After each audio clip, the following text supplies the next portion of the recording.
Welcome back. Before we descend into the nightmare tonight, if you enjoy these deep dives into gaming's darkest lore, hitting that subscribe button helps more than you might think. Tonight, we venture into one of the most haunting realms ever created in gaming, a place where sin becomes geography, where guilt manifests as eternal punishment, and where the noblest hunters face the consequences of their darkest deeds. This is the hunter's nightmare, a twisted reflection of Yharnam itself, where those who gave themselves most completely to the hunt now suffer for eternity. Over the next few hours, we'll explore this cursed realm in its entirety, from its blood-soaked streets to the depths of the fishing hamlet, from the tragic fall of Ludwig to the sorrowful vigil of Lady Maria, and finally to the shores where an infant god screams its rage at the cosmos. So settle in, get comfortable, and let us begin this journey into hell made real. Chapter 1. The Nature of Nightmares. To understand the hunter's nightmare, we must first understand what nightmares truly are in the world of Bloodborne. These are not simple dreams or figments of imagination. They are actual places, dimensional spaces, that exist parallel to the waking world, shaped by consciousness, suffering, and the influence of beings from beyond the stars. The Great Ones, those cosmic entities whose mere existence warps reality, create these nightmare realms for purposes both inscrutable and terrible. The hunter's dream, where players awaken after death, represents one such nightmare, though one designed with benevolent intent. Created by the moon presence, through Gehrman's willing sacrifice, the dream serves as a training ground, a sanctuary, and a means of harnessing hunters to combat the beast scourge. But where the dream offers respite and purpose, the hunter's nightmare offers only suffering and madness. The hunter's nightmare was born from a curse, a cosmic punishment for sins so terrible that they demanded eternal consequence. Unlike the hunter's dream, which selects its occupants through the consumption of blood and submission to the contract, the hunter's nightmare pulls in those who have succumbed most completely to bloodlust, those hunters who became so drunk on violence that they lost the very humanity they swore to protect. This nightmare realm mirrors Yharnam itself, but twisted and corrupted. The streets run with rivers of blood instead of rain. The buildings lean at impossible angles, their architecture defying geometry and sanity. The inhabitants, both hunters and beasts, enact endless cycles of violence, locked in combat that can never truly end.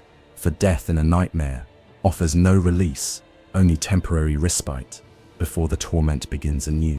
The geography of the hunter's nightmare tells a story of corruption and consequence. It begins in a warped version of central Yharnam's cathedral ward, where the healing church's influence was strongest, where the old blood flowed most freely, and where the sins that would damn an entire generation of hunters first took root. The streets are familiar yet alien, recognizable landmarks twisted into nightmarish mockeries of their waking counterparts.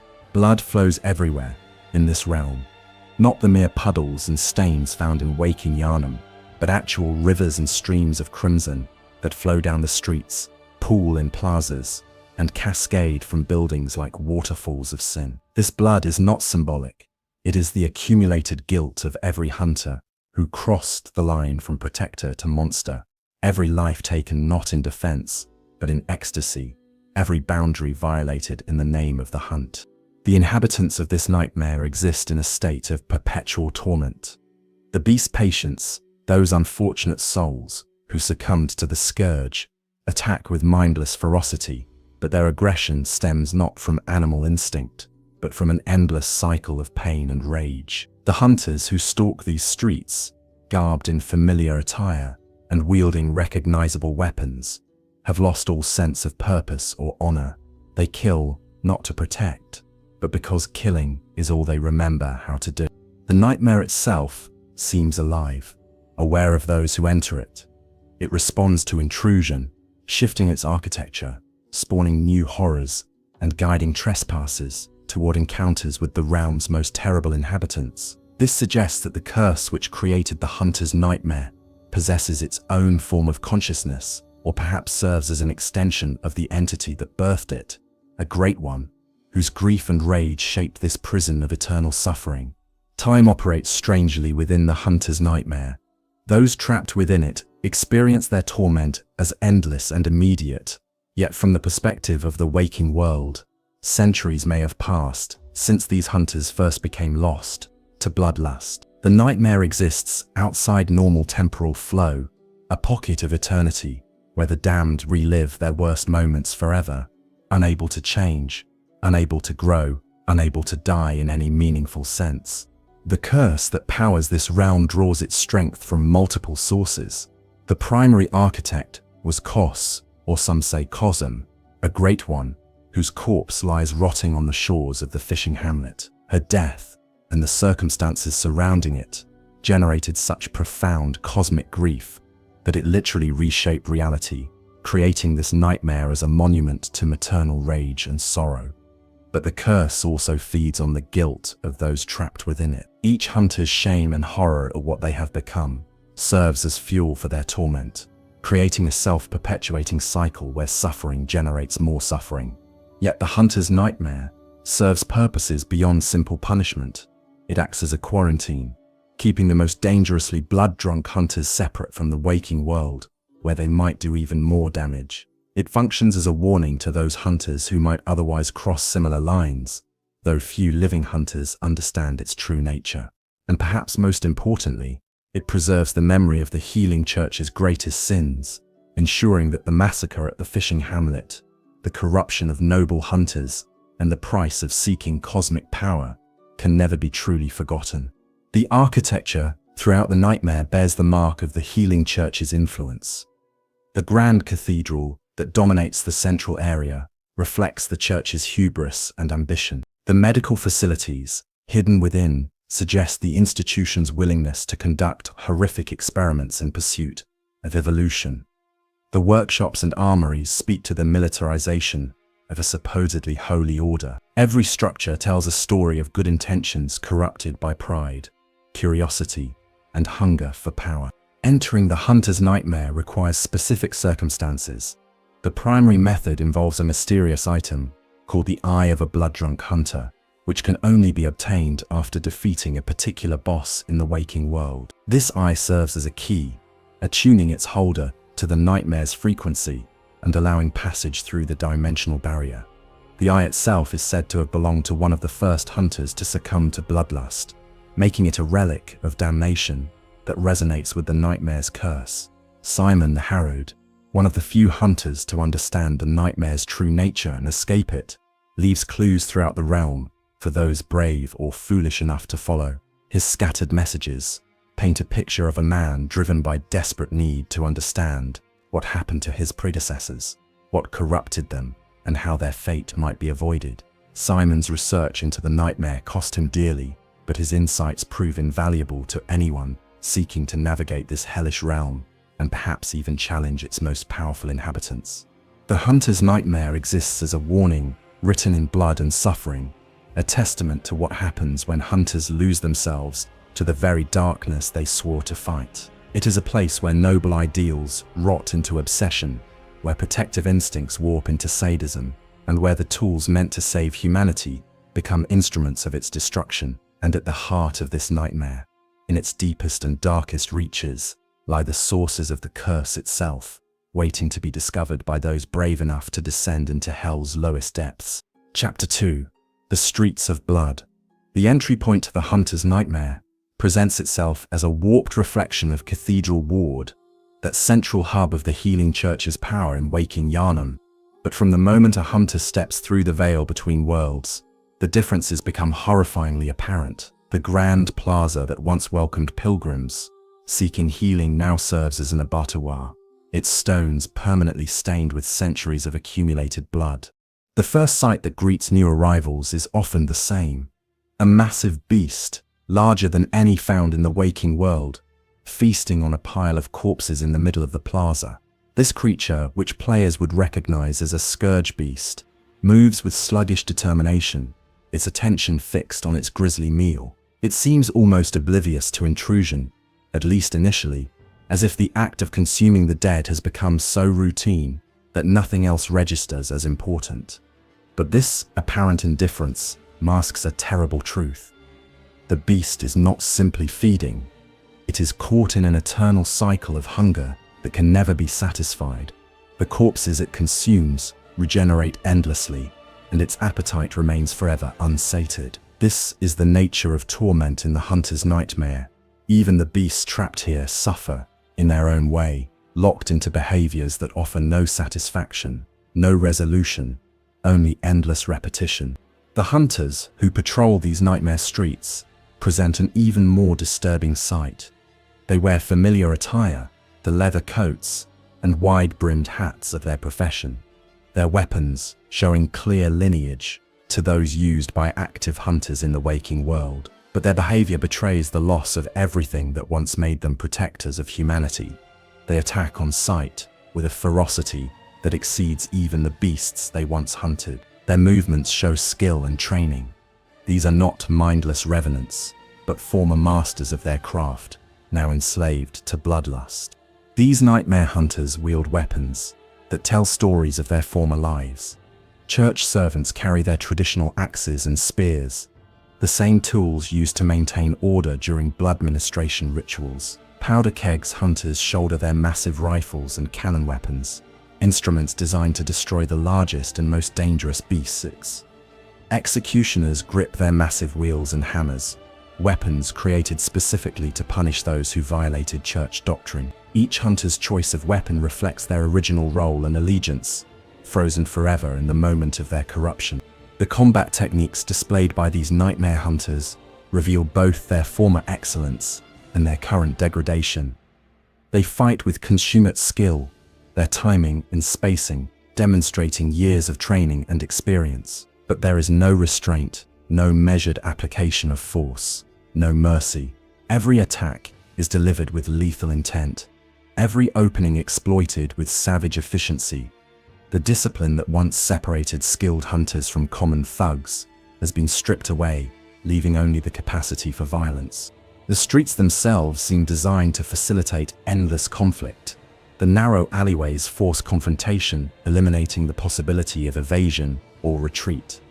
The multi-level architecture creates countless ambush points where nightmare hunters can drop on unsuspecting victims. The blood that flows through gutters and pools in low spots makes footing treacherous, turning every engagement into a desperate struggle for survival.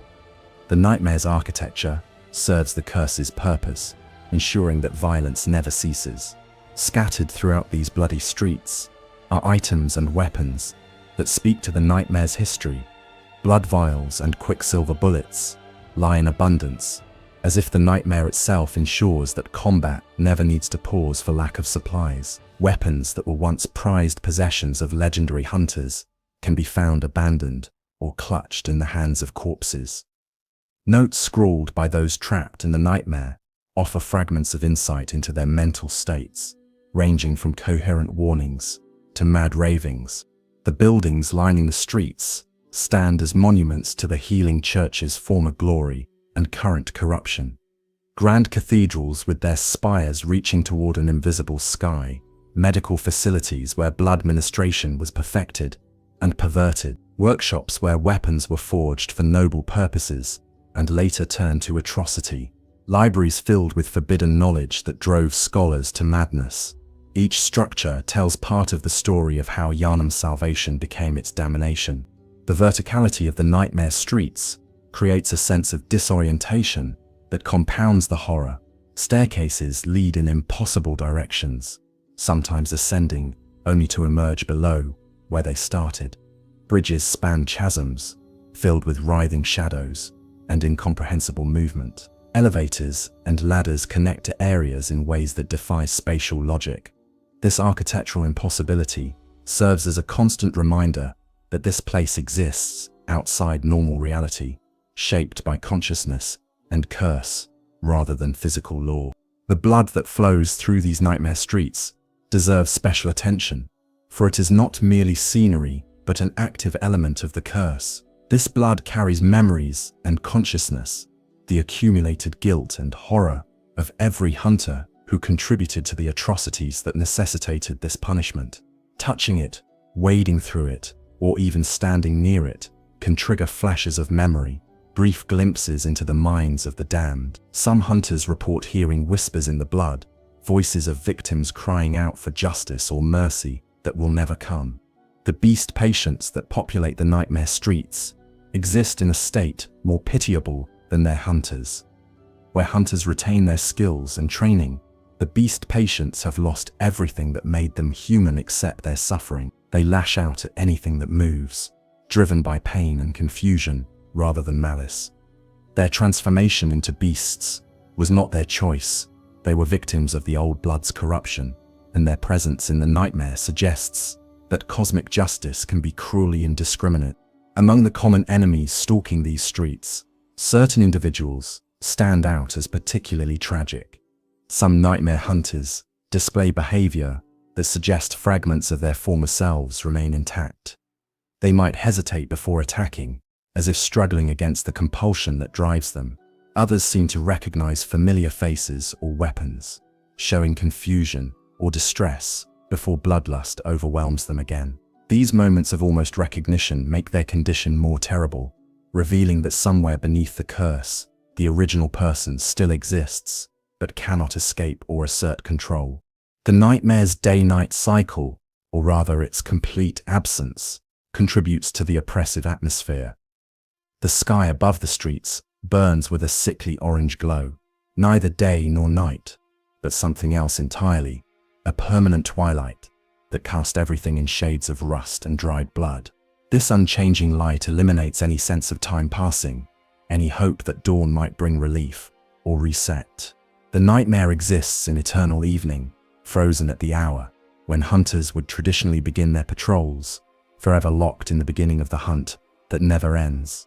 The sounds of the nightmare streets create a symphony of suffering. The constant clash of weapons on flesh and metal, the howls and roars of beasts and transformed hunters, the crackling of flame from torches and burning buildings, the wet sounds of blood flowing through gutters and splattering on stone, the occasional laughter or weeping from unseen sources, the grinding and creaking of the realm's impossible architecture, shifting and settling. All of it combines into an auditory assault that makes silence an impossibility and peace a forgotten concept. Simon the Harrowed can be first encountered in these streets, offering cryptic warnings and guidance to those new to the nightmare. His presence raises questions. If he understands the nightmare's nature and has the ability to communicate with newcomers, why does he remain? The answer reveals itself gradually through his dialogue and actions. Simon stays because he believes the nightmare's secrets must be understood, that the truth about what created this curse must be preserved and passed on. His self-imposed mission has become a form of penance, bearing witness to horrors so others might learn from them. The progression through the nightmare streets follows a path of escalating horror.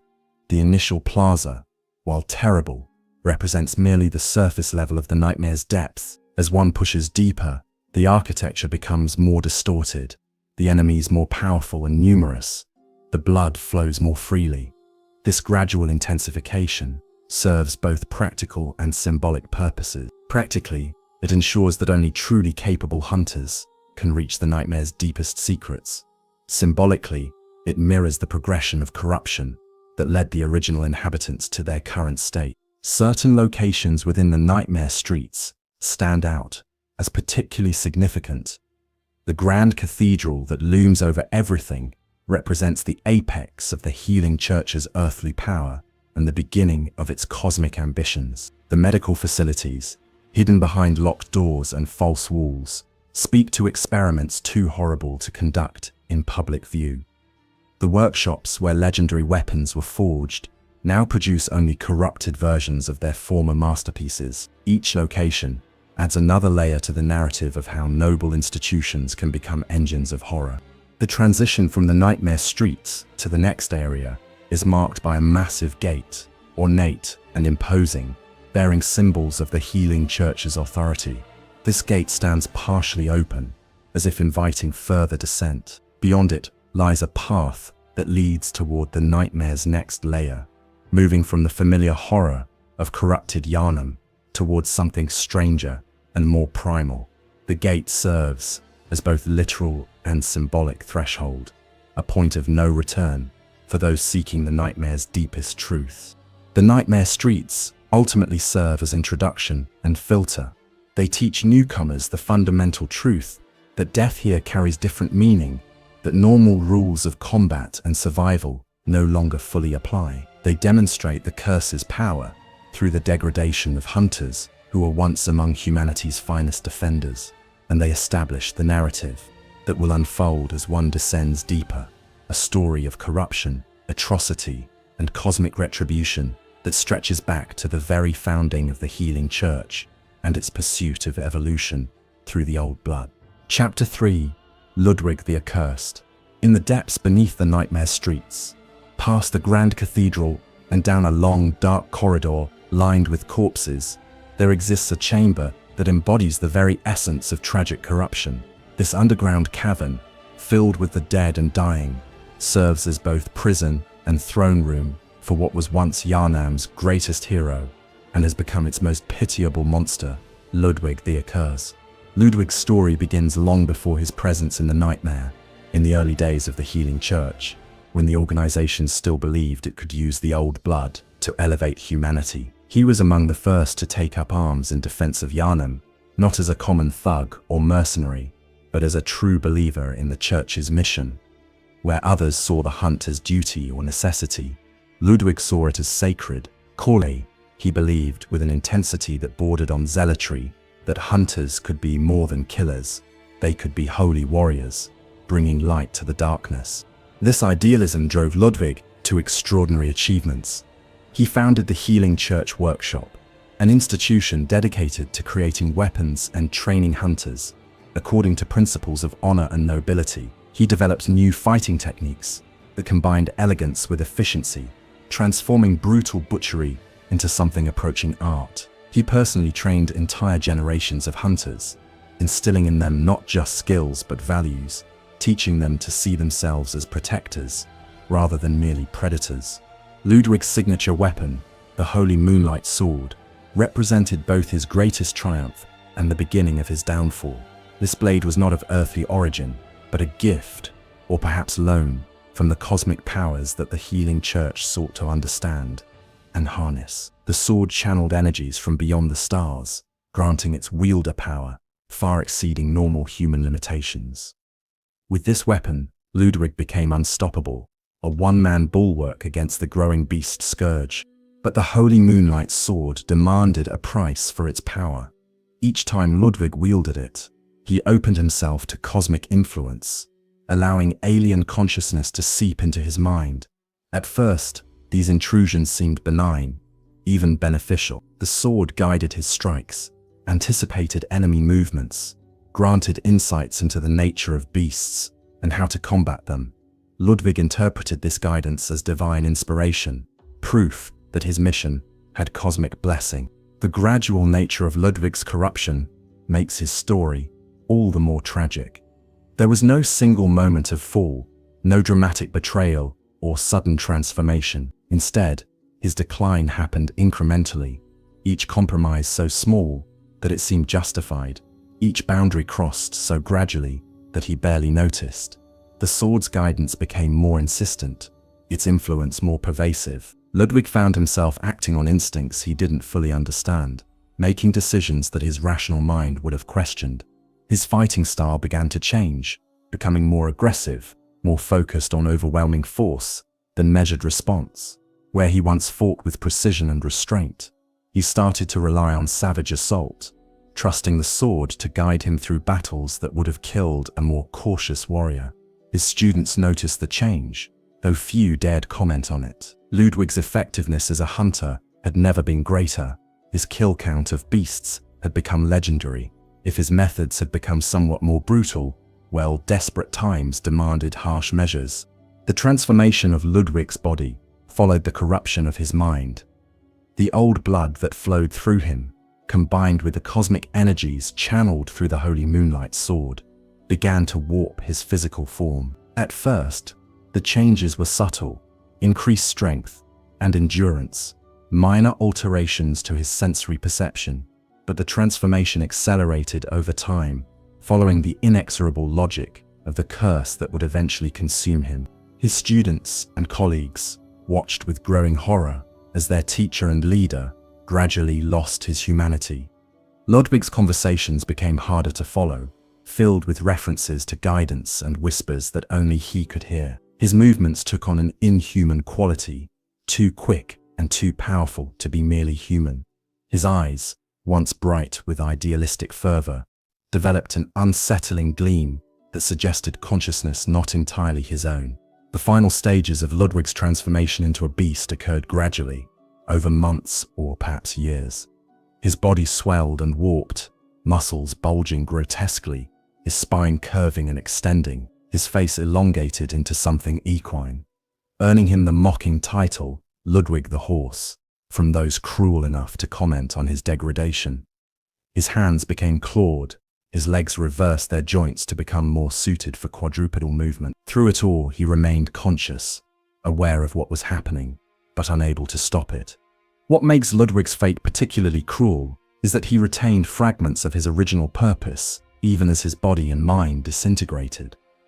He continued to hunt, continued to kill beasts, but he had lost the ability to distinguish between beasts and humans. His former students, his fellow hunters, even innocent civilians, all became targets once his bloodlust was triggered. The man who had devoted his life to protecting humanity became one of its greatest threats. The healing church, faced with the horror of what their greatest champion had become, could not bring themselves to destroy him. Ludwig knew too many secrets, had been too important to too many powerful people. Instead, they allowed the curse to take him, allowed him to be drawn into the hunter's nightmare, where his suffering could serve as warning, and his knowledge could be contained. This decision, born of cowardice and pragmatism, condemned Ludwig to an eternity of torment. In the hunter's nightmare, Ludwig exists in his fully transformed state, a massive equine beast, barely recognizable as having once been human. He stands upright despite his warped anatomy, clutching in his malformed claws a crude greatsword that serves as poor substitute for the holy moonlight sword. His massive frame, easily 3 or 4 times the height of a normal human, combines horse-like features with nightmarish distortions that defy biological sense. Additional limbs sprout from his torso, vestigial and useless, except for their ability to disturb those who see them. The underground chamber, where Ludwig makes his lair, perfectly embodies his fallen state. The countless corpses that carpet the floor represent the hunters who came seeking either to free him from his curse, or to claim glory by defeating the legendary warrior. The blood that flows from this chamber to flood the nightmare streets above originates from his endless killing, a river of death that has no source but Ludwig's unquenchable thirst for violence. His combat technique, even in his bestial form, betrays remnants of his training. The way he positions himself before attacks, the timing of his strikes, the manner in which he creates distance to reset engagement, all show echoes of the master hunter he once was. But these refined elements are buried under layers of bestial savagery, recognizable only to those who know what to look for. It's as if muscle memory persists, even when conscious control has long since failed. The most terrible aspect of Ludwig's existence in the nightmare is his awareness. Unlike many who succumb to the beast curse and lose all higher cognitive function, Ludwig retains fragments of his original consciousness. In moments between combat, when bloodlust temporarily abates, he experiences clarity enough to understand what he has become. These moments of awareness are brief and agonizing, flashes of lucidity in which he confronts the full horror of his transformation before descending back into madness. The role of the holy moonlight sword in Ludwig's torment cannot be overstated.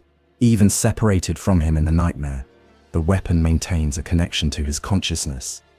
It continues to guide and mislead him, offering false hope of redemption while ensuring his corruption remains complete. The sword serves as both carrot and stick, promising restoration while delivering only deeper damnation.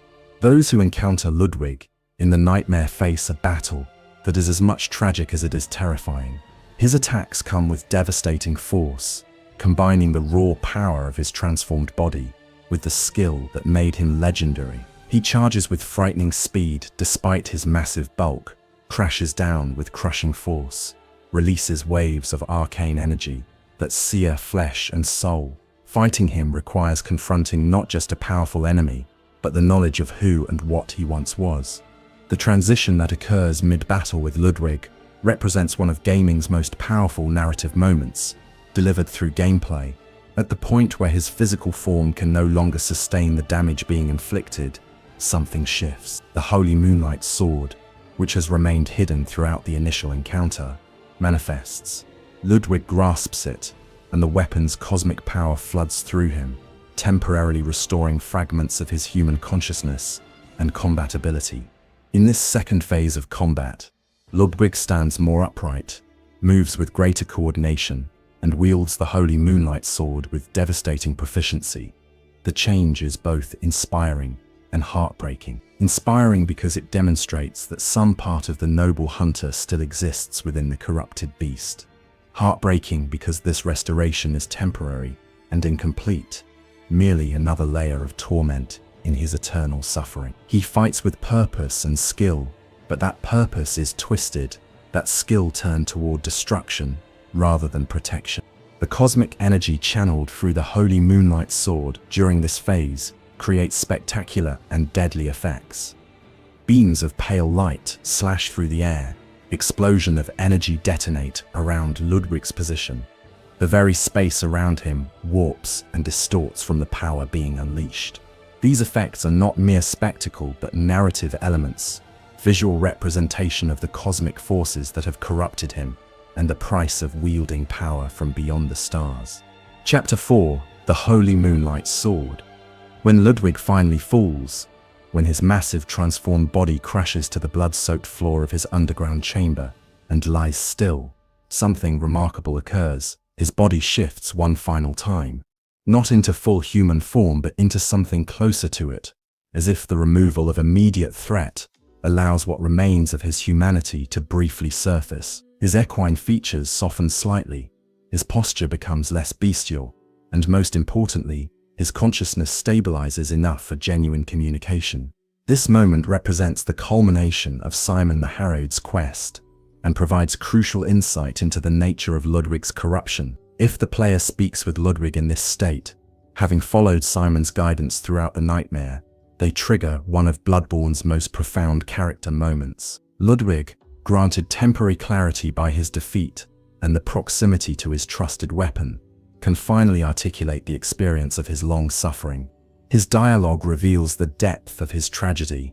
He speaks of guidance, of a light that led him through darkness, a presence that he trusted absolutely and followed without question. This guidance, which he believed came from divine sources, from the moon itself, or from the cosmic good that the healing church claimed to serve, was in truth the influence of the sword and the alien consciousness it channeled. Everything he thought was holy inspiration was actually cosmic manipulation, leading him not towards salvation, but toward damnation.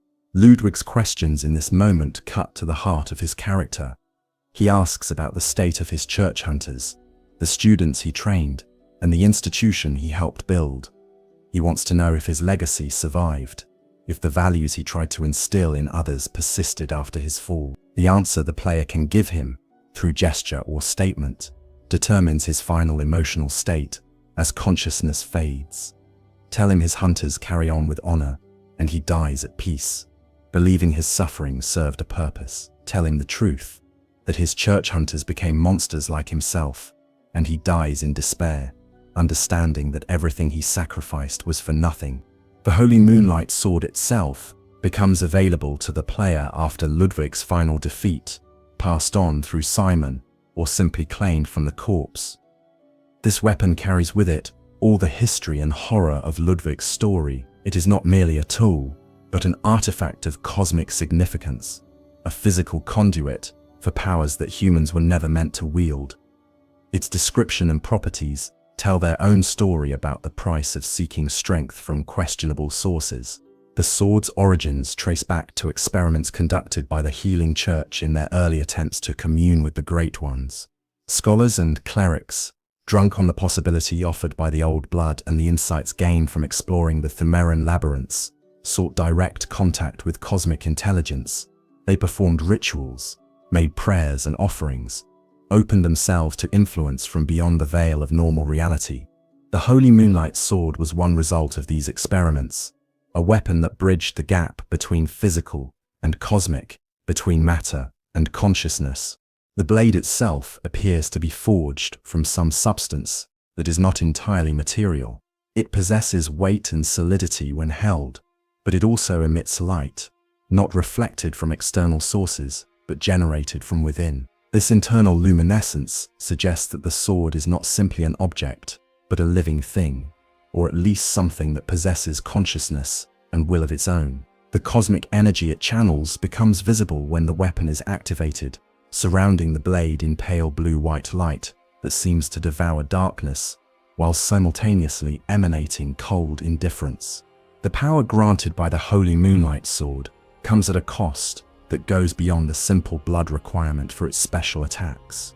Each time the blade is unleashed, each time its cosmic energies are channeled through a wielder's body and will, it establishes deeper connection between the user and the alien intelligence that empowers the weapon. This connection operates subtly, not demanding immediate transformation, but gradually eroding the boundary between human and cosmic consciousness. Ludwig's relationship with the sword exemplifies this corrupting influence. When he first wielded it, he was already a skilled hunter, capable and confident in his abilities. The sword enhanced those abilities, made him more effective, more deadly, more capable of protecting those he had sworn to defend. But it also began to shape his thinking, to influence his decisions, to guide his actions in directions that aligned with cosmic rather than human priorities.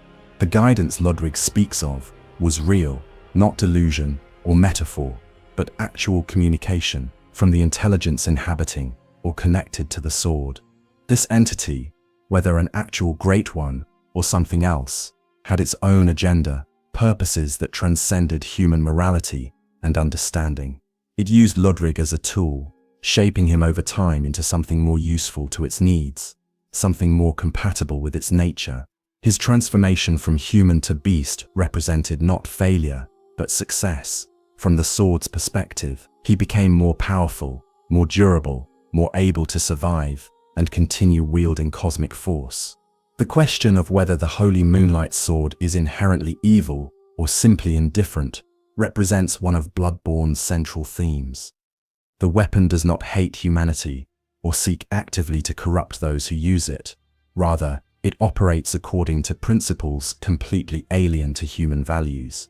It seeks to fulfill its purpose, to channel cosmic power, to bridge dimensions, and it uses whatever means are available to achieve these ends. If shaping a user into something inhuman serves its function, it proceeds without hesitation or remorse.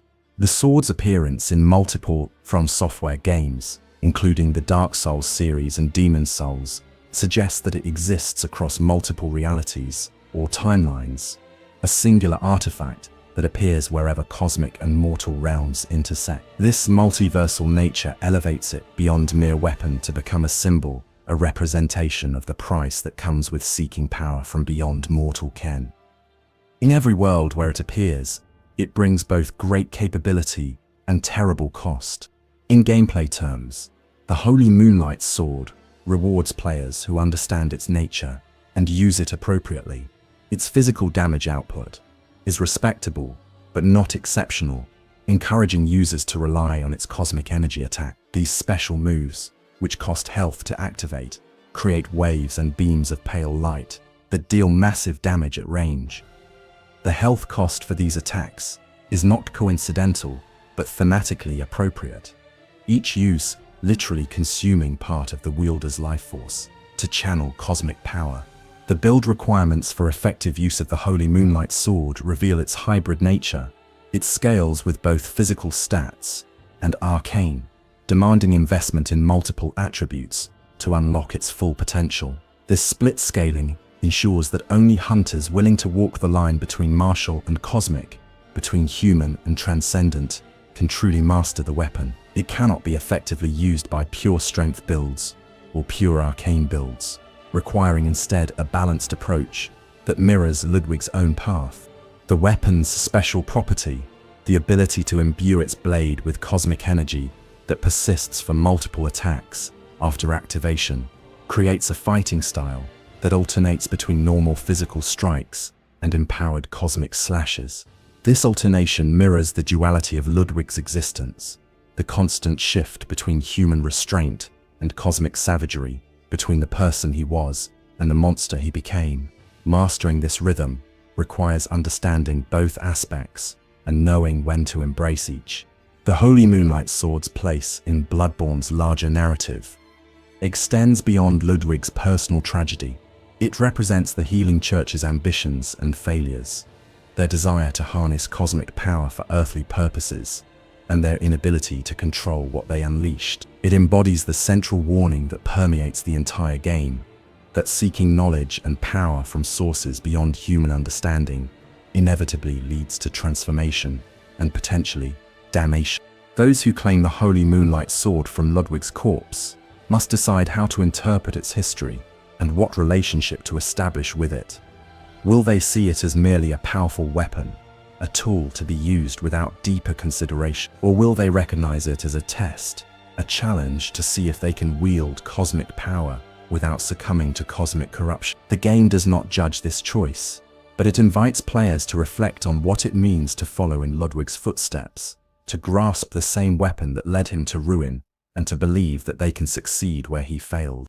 The Holy Moonlight Sword, in the end, is neither savior nor destroyer, but something far more complex and morally ambiguous. It is a window into realms beyond human understanding, a tool forged from cosmic principles, and a test of the wielder's capacity to maintain identity in the face of transformative pressure. Ludwig grasped this sword, believing it would help him protect humanity, and in doing so, he lost his own humanity. Whether this outcome was inevitable, or whether a different path existed, remains one of the nightmare's unanswerable questions. Chapter 5. The Research Hall.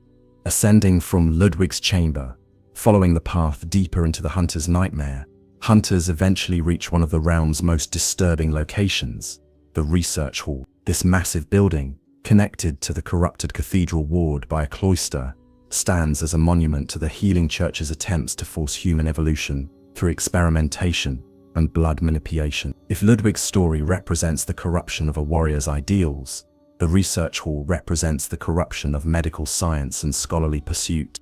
The architecture of the Research Hall immediately communicates its purpose and history. The building consists of multiple floors stacked vertically, connected by a central elevator system and staircases that wind around the exterior. Large windows allow light to pour in, or at least they once did, before the nightmare's eternal twilight replaced natural illumination. The building's design suggests it was meant to feel open and hopeful, a place where breakthrough discoveries would elevate humanity. Instead, it has become a prison of failed experiments and eternal suffering. The patients who inhabit the Research Hall exist in states of grotesque transformation that make even the beast curse seem merciful. By comparison, these unfortunate souls were subjects of the Healing Church's advanced research into blood ministration and cosmic evolution. The experiments conducted upon them sought to accelerate ascension, to forcibly elevate human consciousness to levels approaching the Great Ones. The results were neither evolution nor enlightenment, but painful, incomplete transformations that left subjects trapped between human and cosmic states. Many of the Research Hall patients have developed swollen, oversized heads that seem barely able to support their own weight. These enlarged craniums are not mere deformity, but represent attempted expansion of mental capacity, efforts to create the increased brain size that scholars believed was necessary for cosmic awareness. The experiments succeeded in physical growth, but failed to produce corresponding increases in consciousness, leaving subjects with massive, painful heads filled with ordinary human thoughts and awareness of their own corruption. Other patients display different transformations based on the specific experiments conducted upon them. Some have developed multiple eyes, scattered across their faces and bodies in crude mimicry of Great One physiology. These additional organs actually function, granting heightened visual acuity, but also exposing subjects to perceptions they lack, the mental framework to process. They see more but understand less, driven mad by sensory input their human minds cannot interpret. The most disturbing inhabitants of the research hall are those who have developed the ability to communicate after a fashion. They speak in fragments and half-completed thoughts, their dialogue revealing both their awareness of their condition and their inability to escape it. They beg for blood drip, the liquid sustenance that both sustains them and furthers their corruption. They express gratitude for any kindness, even from hunters who have come to the nightmare for far darker purposes. Their politeness in the face of horror makes their condition more rather than less tragic. The research hall's layout reflects the systematic nature of the experiments conducted there. Different floors were devoted to different stages of transformation, creating a progression from initial blood administration through increasingly radical treatments. The lower floors housed patients in early stages, those who had just begun their prescribed regimens. The middle floors contained subjects undergoing active transformation. The upper floors, those closest to the heavens both literally and metaphorically, held the most progressed cases, the subjects who had been pushed furthest toward attempted ascension. The presence of Adeline, a particular research hall patient, provides crucial insight into the Church's methods and purposes. She had been a blood saint, one of the faithful chosen to undergo experimental treatments in pursuit of holy evolution. Her cooperation with the experiments was voluntary, at least initially, motivated by religious devotion and the belief that her suffering served a greater purpose. Her current state, trapped in the nightmare with a grotesquely swollen head, filled with cosmic thoughts she cannot fully understand, represents the ultimate perversion of faith-driven sacrifice. Adelaine's dialogue reveals the specific method used to accelerate evolution, the consumption of brain fluid extracted from the corpses of failed Grade 1 infants found in the fishing hamlet. This substance, containing concentrated essence of cosmic consciousness, was administered to patients in carefully measured doses designed to gradually transform human awareness. The Church scholars believed they could reverse engineer Grade 1 evolution by consuming the remains of beings who had successfully made that transition. Instead, they created only suffering and incomplete metamorphosis. The requirement to find and bring brain fluid to Adeline, enabling her continued transformation, creates a moral dilemma that exemplifies Bloodborne's refusal to provide simple answers. By providing the substance she requests, players become complicit in her ongoing suffering, watching as each dose pushes her further from humanity and closer to a state that is neither human nor cosmic, but something trapped between. Yet refusing to help abandons her to confuse suffering without even the false hope of eventual transcendence. The elevator system that connects the research hall's floors carries both practical and symbolic significance. Physically, it allows patients and staff to move between levels without requiring stairs, which many subjects' transformed bodies could no longer navigate. Symbolically, the elevator represents ascension, the upward movement from base humanity toward cosmic awareness. That this ascension requires mechanical assistance, that it can only be achieved through artificial means rather than natural growth, reflects the fundamental failure of the Church's approach to evolution. The balconies and exterior walkways that connect different sections of the research hall at various heights create spaces where patients gather, sometimes in small groups, sometimes alone. These outdoor areas, exposed to the nightmare's sickly sky, serve as the only respite from the building's oppressive interior. Patients cluster on these balconies, seeking comfort from each other, or simply escaping the memories associated with the examination rooms and laboratories where their transformations were inflicted. The Church's documentation of its experiments, found scattered throughout the research hall in the form of notes and items, reveals the systematic and methodical nature of its approach. Subjects were assigned numbers rather than names, their humanity stripped away to facilitate clinical observation. Progress was measured in quantifiable metrics: brain size, eye development, demonstrated resistance to frenzy. The language used in these documents is cold and technical, betraying no awareness that these measurements represented the destruction of human lives. The presence of what appear to be clergy members and church doctors among the research hall's nightmare inhabitants suggest that the curse's justice extends even to those who conducted the experiments rather than merely suffering them. These figures, recognizable by their attire and the medical tools they still carry, attack hunters who intrude on their work, defending their research with zealot's fervor, even after death and damnation. Their inclusion in the nightmare indicates that cosmic justice holds researchers and subjects equally accountable for atrocities committed in the name of knowledge. The upper reaches of the research hall contain the most progressed subjects, those who have been pushed furthest toward transformation. Some of these patients have developed the ability to float or levitate, their bodies responding to physical laws different from those governing normal matter. This apparent success, the achievement of superhuman abilities, masks the deeper failure. These patients have gained cosmic attributes without gaining cosmic consciousness, becoming something other than human without becoming something greater. The area immediately above the research hall proper, accessible only by carefully navigating the exterior and finding specific paths, contains additional horrors.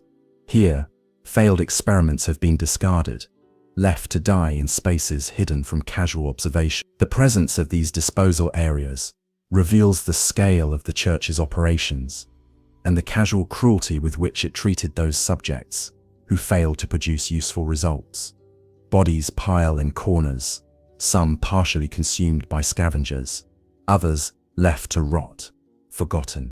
The connection between the research hall and Lady Maria, whose chamber lies at the building's apex, establishes a direct link between the experiments conducted there and the fishing hamlet atrocity that created the hunter's nightmare. Maria, who once served as a hunter in Gehrman's workshop, came to the research hall in an attempt to prevent or mitigate the consequences of her participation in the hamlet's massacre. Her presence implies both guilt and an attempt at penance, watching over the victims of experiments that she may have enabled or even conducted herself.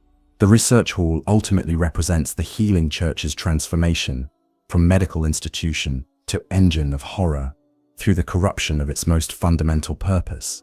Medicine is meant to heal, to restore health, and alleviate suffering. Research is meant to expand knowledge and improve human condition. In the research hall, these noble purposes were inverted, becoming justification for inflicting suffering in pursuit of forced evolution. The subjects trapped there represent not medical miracles, but medical crimes, and their continued existence in the nightmare ensures that these crimes are never forgotten. The atmosphere within the research hall combines elements of hospital, laboratory, and dungeon. The sterile cleanliness that might once have characterized the space has given way to decay and neglect. Medical equipment rusts and corrodes. Patient beds lie overturned or broken. The smell of old blood mingles with antiseptic and other unidentifiable chemical odors. Sounds echo strangely through the vertical space, creating the constant impression of activity just out of sight, of experiments continuing in spaces not yet explored. The research hall teaches multiple lessons to those who explore it. It demonstrates the price of seeking forced evolution, the suffering that results when scholars attempt to shortcut the natural processes by which consciousness develops. It reveals the healing church's willingness to sacrifice individuals in pursuit of species-wide transformation, and it provides context for the curse that created the hunter's nightmare, showing that the sins being punished extend far beyond simple violence or bloodlust, to encompass systematic and deliberate infliction of suffering in the name of progress. Those who make it through the research hall, who climb its floors and navigate its exterior passages, who face its failed experiments and corrupted caretakers, eventually reach the uppermost chamber where Lady Maria keeps her silent vigil. The transition from the hall's experimental horror to Maria's personal tragedy marks a shift in the nightmare's narrative, moving from collective institutional sin to individual guilt and the price of participating in atrocities, even for what seemed like necessary reasons. Chapter 6. Lady Maria of the Astral Clock Tower. At the highest point of the research hall, accessible only by those who navigate its full vertical extent, stands the Astral Clock Tower. This structure, smaller than the research facility below, but no less significant, serves as the final barrier between the nightmare's upper levels and its deepest secret, the fishing hamlet. Within the clock tower's main chamber, seated in a chair with her head bowed and her legendary Rokodo blades resting across her lap, sits Lady Maria, lost in eternal contemplation of sins she can never escape. Maria's position in Bloodborne's lore is complex and tragic, intertwining threads of noble birth, skilled craftsmanship, personal idealism, terrible compromise, and eternal guilt. She came from Cainhurst, that castle of noble blood and aristocratic tradition, a place where bloodline and breeding determined worth and destiny. Among Cainhurst children, Maria was exceptional, blessed with both physical grace and mental acuity, the kind of person who excels at whatever discipline she chooses to pursue. Her choice to leave Cainhurst and join Geirfinn's workshop represented a rejection of aristocratic privilege in favor of meaningful action. The Healing Church's propaganda about protecting humanity from the beast scourge, about noble hunters standing between civilization and chaos, appealed to Maria's idealistic nature. She believed sincerely and completely that she could make a difference, that her skills and dedication could help save Yharnam from the monsters that plagued it. Geirfinn's saw in Maria a kindred spirit and perhaps something more. He trained her personally, teaching her not just the mechanical skills of combat, but the philosophy he believed should guide all hunters. Under his tutelage, Maria developed a fighting style that combined Cainhurst's elegant precision with the pragmatic efficiency demanded by actual beast hunting. She became one of the workshop's finest hunters, respected by peers and feared by beasts. The weapon Maria wielded, the Rakuyo, reflected her approach to hunting. This pair of elegant blades could be used separately for swift, precise strikes, or joined together to create a longer weapon for greater reach and power. The weapon's versatility matched Maria's own adaptability, her ability to assess situations and respond with exactly the appropriate level of force. She never used more violence than necessary, viewing excessive brutality as a failure of skill and control. Maria's relationship with blood administration and blood-based combat techniques reveals much about her character. Unlike many hunters who embrace blood as a source of power, Maria rejected it, viewing reliance on blood arts as corruption of the hunt's purity. She fought with steel and skill alone, refusing to enhance her weapons with blood or to draw power from the old blood that flowed through her veins. This rejection stemmed from her awareness of blood's corrupting influence, her understanding that the very substance meant to save humanity was also destroying it. The missions that Maria undertook in service to the Healing Church gradually eroded her idealism. At first, the work seemed straightforward, protecting civilians from beasts, eliminating infected individuals before transformation could complete, maintaining order in neighborhoods threatened by the scourge. But as the church's ambitions grew, as its scholars delved deeper into cosmic secrets and its leaders became more concerned with evolution than protection, the missions became darker. The expedition to the fishing hamlet represented the breaking point for Maria, the moment when her complicity in the church's actions became undeniable and unforgivable. This isolated coastal village, home to a small community of fishermen and their families, had maintained contact with a great one, the entity known as Kos. This relationship, stretching back generations, had transformed the hamlet's inhabitants, gradually giving them aquatic features and extended lifespans. When the Healing Church learned of this community, it saw not people to be protected, but resources to be exploited. The church's scholars, desperate for specimens to study and substances to extract, convinced themselves that the fishing hamlet's inhabitants were no longer fully human, that their transformation negated their right to protection. Geirmund's workshop, including Maria and other skilled hunters, was enlisted to lead an expedition to the hamlet. The official purpose was exploration and establishment of diplomatic contact. The true purpose was harvesting, the collection of transformed corpses and the retrieval of Kos's body from the beaches where she had washed ashore. Maria's participation in the fishing hamlet massacre weighs on her more heavily than any other action in her life. The villagers offered no real resistance. They were not warriors, but simple fisherfolk, transformed by their proximity to Kos. but still fundamentally human in thought and feeling. The massacre was not combat, but butchery, the systematic slaughter of people who had done nothing to threaten Yarnum or the church. Maria, with her exceptional skills and noble ideals, found herself murdering innocent people in service to an institution that had lost its way. The specifics of what occurred in the fishing hamlet remain partially obscured, but the results speak clearly. The entire community was killed. Their bodies were collected for study. The village was left to rot, abandoned to the sea and the elements. Most significantly, the corpse of Kos was desecrated, her body cut open, her organs harvested, and most terrible of all, her infant child was stolen from her womb. This final act, the theft of a great one's offspring, represented the ultimate violation, an act so profane that it demanded cosmic response. The curse that created the hunter's nightmare originated in this moment, born from the grief and rage of a dead great one, whose child had been stolen and whose body had been mutilated. Kos, even in death, possessed power sufficient to reshape reality, and she used that power to create a prison of suffering for those who had perpetrated and enabled the atrocity at the fishing hamlet. Maria, as a direct participant in the massacre, found herself among those the curse was designed to punish. Maria's response to the fishing hamlet massacre reveals her moral complexity. She did not try to justify her actions, did not attempt to rationalize them as necessary for some greater good.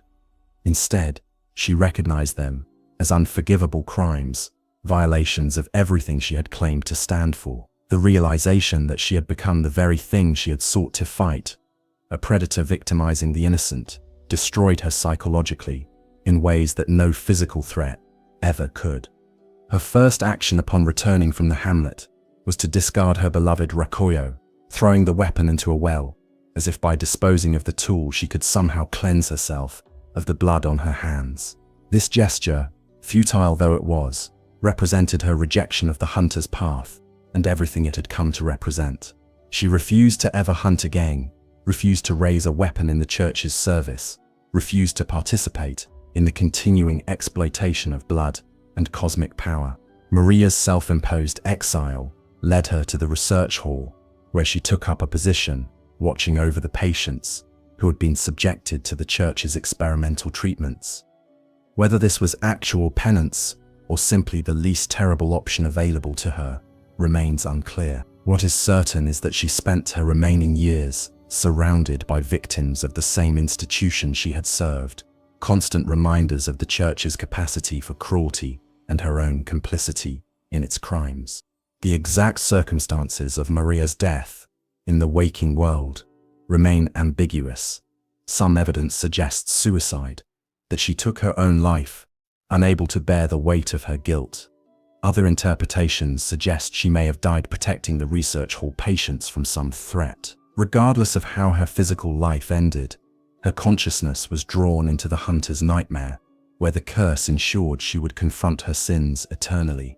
In the nightmare, Maria serves as the final guardian before the path to the fishing hamlet. She sits in her chair in the astral clock tower chamber, lost in contemplation, seemingly unaware of the nightmare's chaos around her. Only when hunters attempt to access the mechanism that would allow them to descend to the hamlet does she stir, rising to prevent passage with every ounce of skill that once made her legendary. The fight with Maria represents one of Bloodborne's most mechanically complex and thematically rich encounters. She moves with incredible speed and precision, her techniques demonstrating the skills Gehrman taught her and the refinements she developed through experience. In the battle's first phase, she fights with the rakuyo alone, using techniques that emphasize distance control and precise counters. She refuses to rely on blood arts, maintaining her rejection of blood-based combat, even in nightmare form. As the fight progresses and damage accumulates, something shifts in Maria's behavior.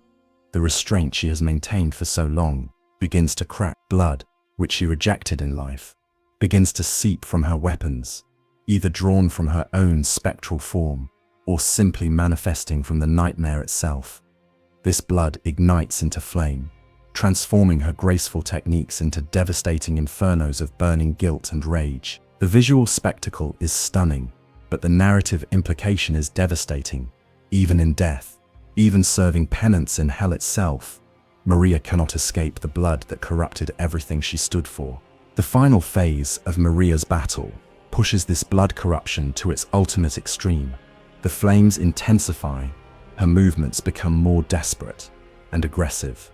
The techniques that once showed elegant precision now carry touches of frenzy. This transformation from controlled restraint to burning passion mirrors her internal struggle, the constant tension between her noble intentions and her terrible actions, between the person she wanted to be and the person circumstances forced her to become. Maria's dialogue during this encounter is sparse but significant. She urges hunters to turn back, to abandon their quest to reach the fishing hamlet. This warning stems not from desire to protect the hamlet, which is long past saving, but from understanding of what awaits those who descend to that cursed shore. She knows the horrors below, knows the final truth about the curse and its origin, and seeks to spare others from bearing that knowledge and the weight it carries.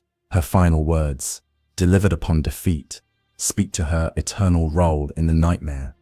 She acknowledges her position as guardian, her duty to prevent access to the hamlet, but there is resignation in her voice, an understanding that she cannot truly prevent anyone from eventually reaching that place.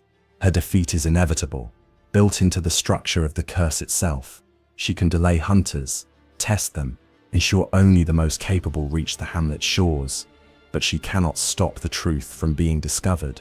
Maria's character embodies multiple tragic archetypes simultaneously.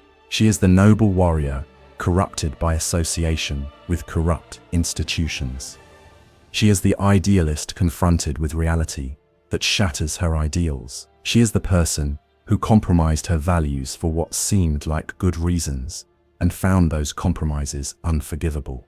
Most fundamentally, she is the person who must live, or in this case exist eternally, with full knowledge of her own guilt and no possibility of redemption or absolution. The contrast between Maria's nobility and her sins creates much of her tragic power. She was genuinely noble, genuinely skilled, genuinely trying to do good.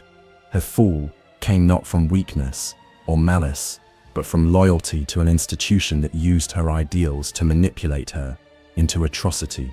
This makes her more rather than less tragic, for it suggests that even the best intentions and highest skills cannot protect against corruption when operating within systems designed to exploit those qualities. Lady Maria represents, in many ways, the counterpoint to Ludwig, where Ludwig's tragedy stemmed from his inability to see the corruption overtaking him. Maria's tragedy stems from her clear-eyed awareness of what she has become. Ludwig fell while believing himself holy to the end. Maria fell knowing exactly what she was doing and being unable to stop herself. Both are tragic, but Maria's tragedy carries the additional weight of consciousness guilt, freely acknowledged, rather than madness that erases awareness. The astral clock tower chamber, where Maria keeps her vigil, serves as a perfect environment for her character. The space is small, intimate, almost domestic, despite being at the top of a research facility filled with horrors. A single chair, a small table, perhaps a book. These simple items create a sense of person and personality that makes Maria feel more human and more tragic than she would if surrounded by Gothic grandeur. This is not a throne room or temple, but simply a space where someone sits alone with thoughts too terrible to share. The mechanism behind Maria, the device that allows access to the nightmare's deepest layer, stands as both literal and symbolic element. Literally, it is the means by which hunters can descend to the fishing hamlet and confront the curse's source. Symbolically, it represents the path to truth, to understanding, to confronting reality, rather than living in comfortable denial. Maria guards this mechanism because she understands that some truths, once known, cannot be unknown, and that the knowledge of what occurred in the fishing hamlet changes everyone who receives it. Defeating Maria and activating the mechanism begins the descent to the nightmare's final area.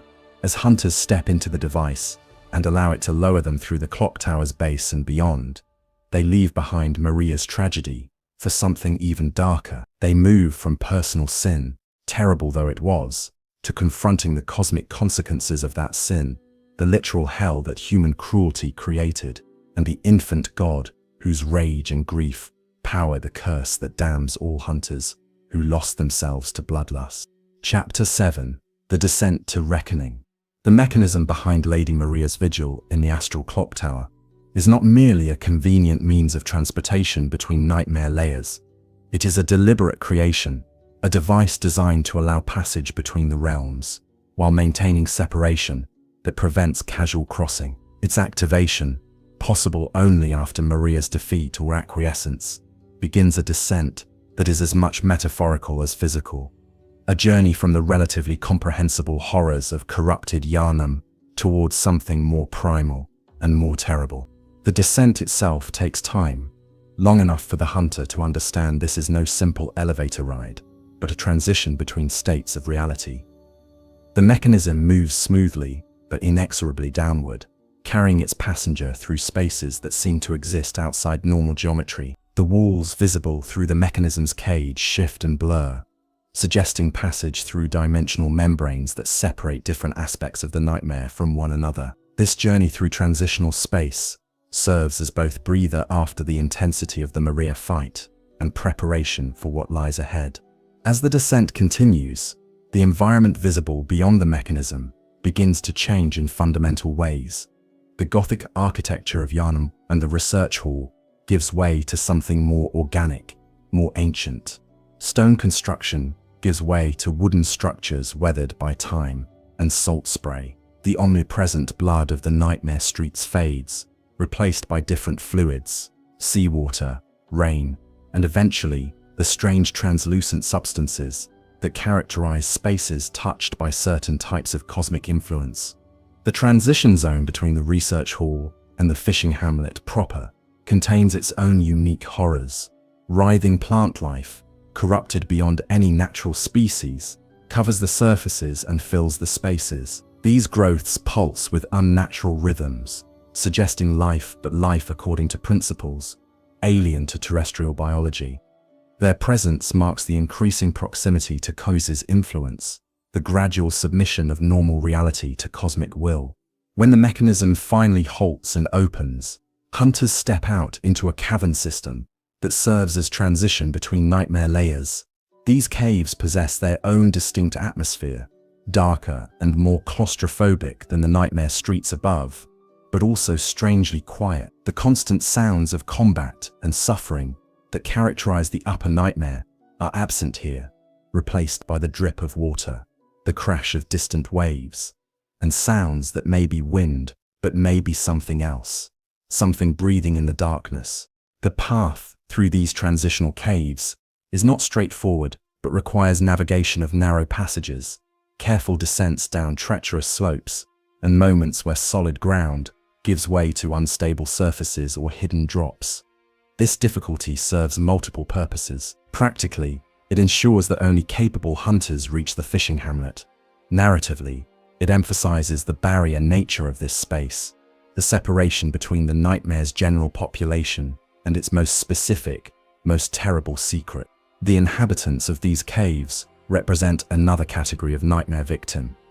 Large, bloated creatures with features that suggest failed attempts at aquatic adaptation shamble through the passages. These beings were once human, likely residents of the fishing hamlet, or perhaps church researchers who spent too much time studying hamlet specimens. Their transformation has left them trapped between terrestrial and marine biology, unable to fully exist in either realm, suffering in their incompleteness. The cave system also contains evidence of the church's original expedition to the fishing hamlet. Abandoned equipment, corroded weapons, and the occasional corpse still wearing church attire mark the path taken by Maria and her colleagues on their way to perpetrate the massacre. These remnants serve as breadcrumbs leading toward the hamlet itself, physical evidence of the historical event that created the curse.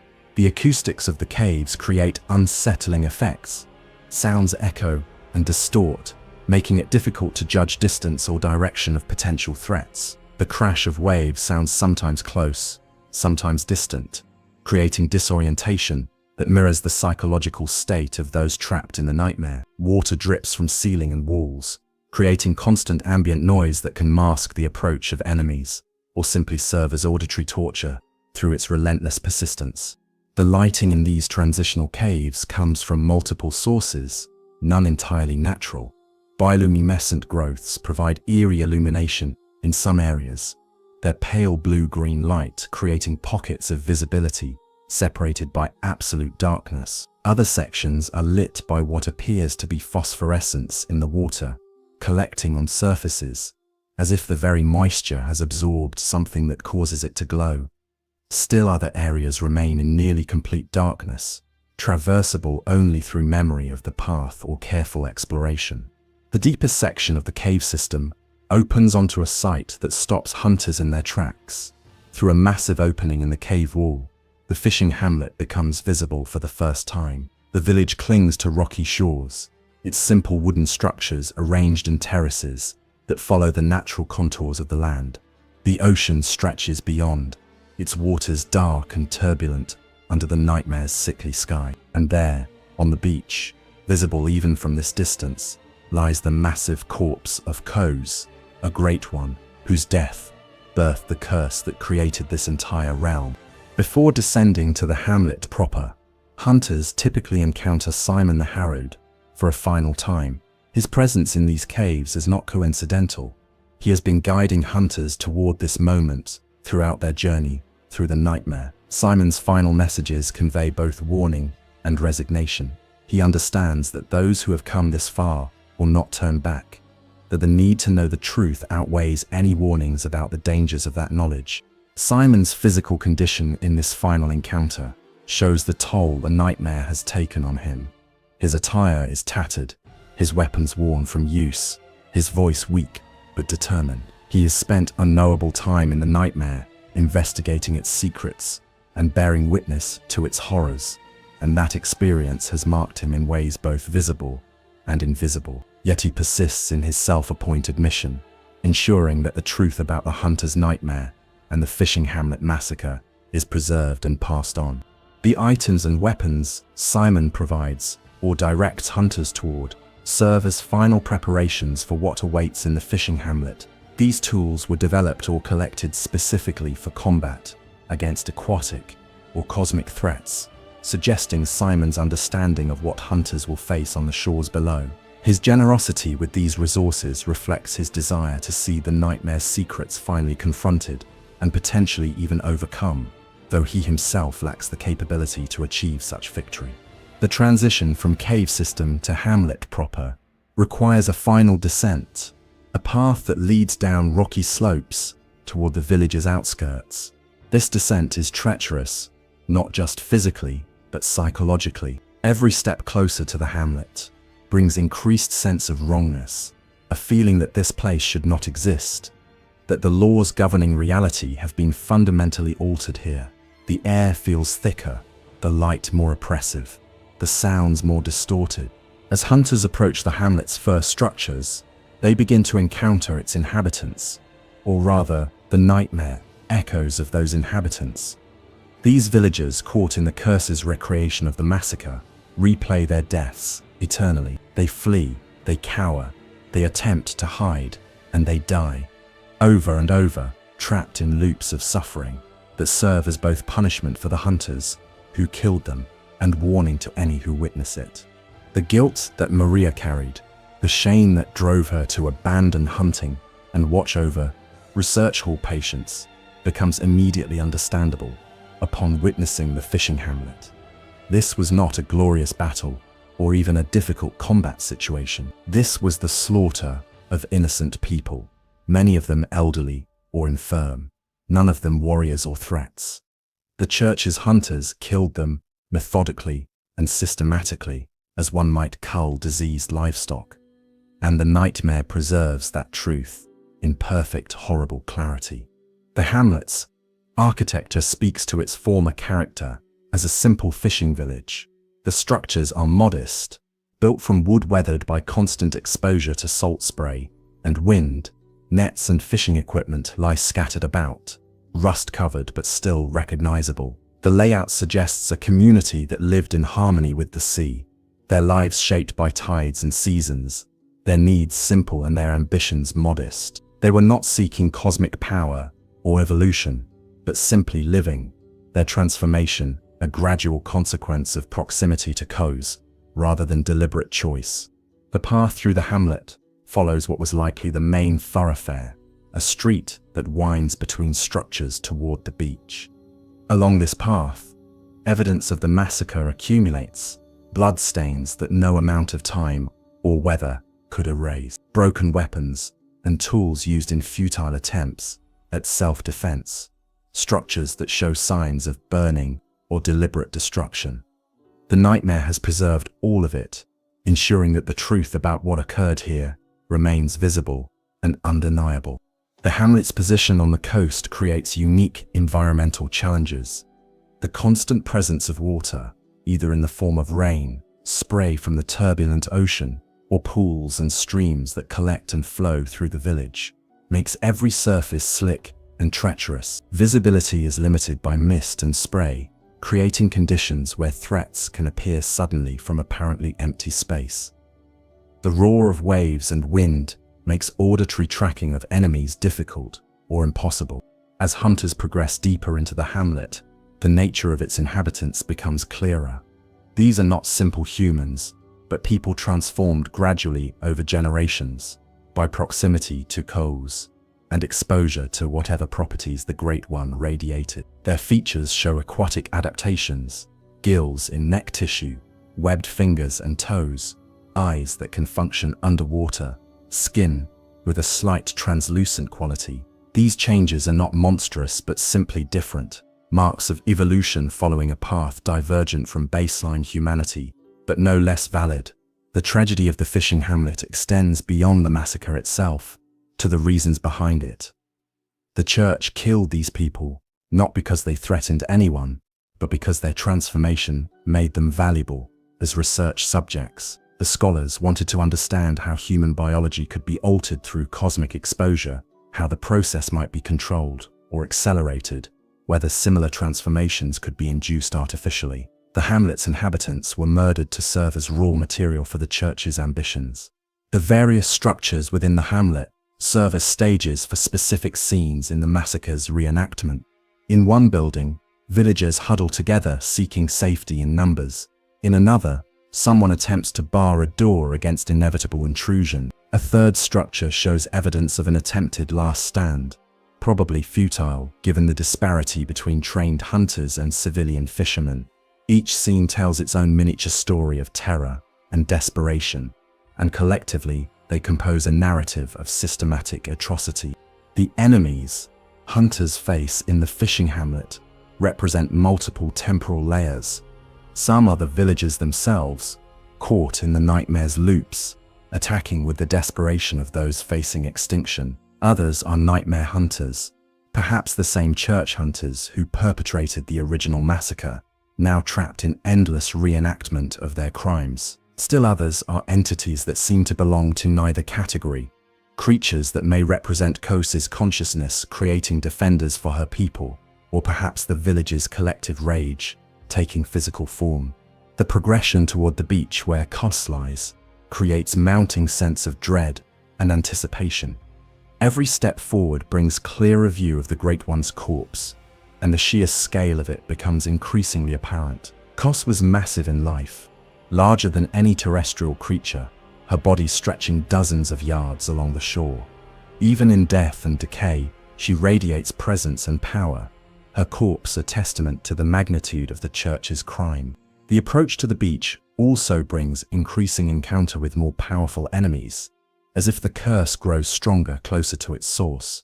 The nightmare seems unwilling to allow easy access to Kos, creating increasingly difficult challenges that test hunter capabilities to their limits. This escalation serves both as difficulty curve and as narrative device, emphasizing the significance of what lies ahead. As hunters finally emerge from the hamlet's last structures onto the beach proper, the full scope of the scene reveals itself.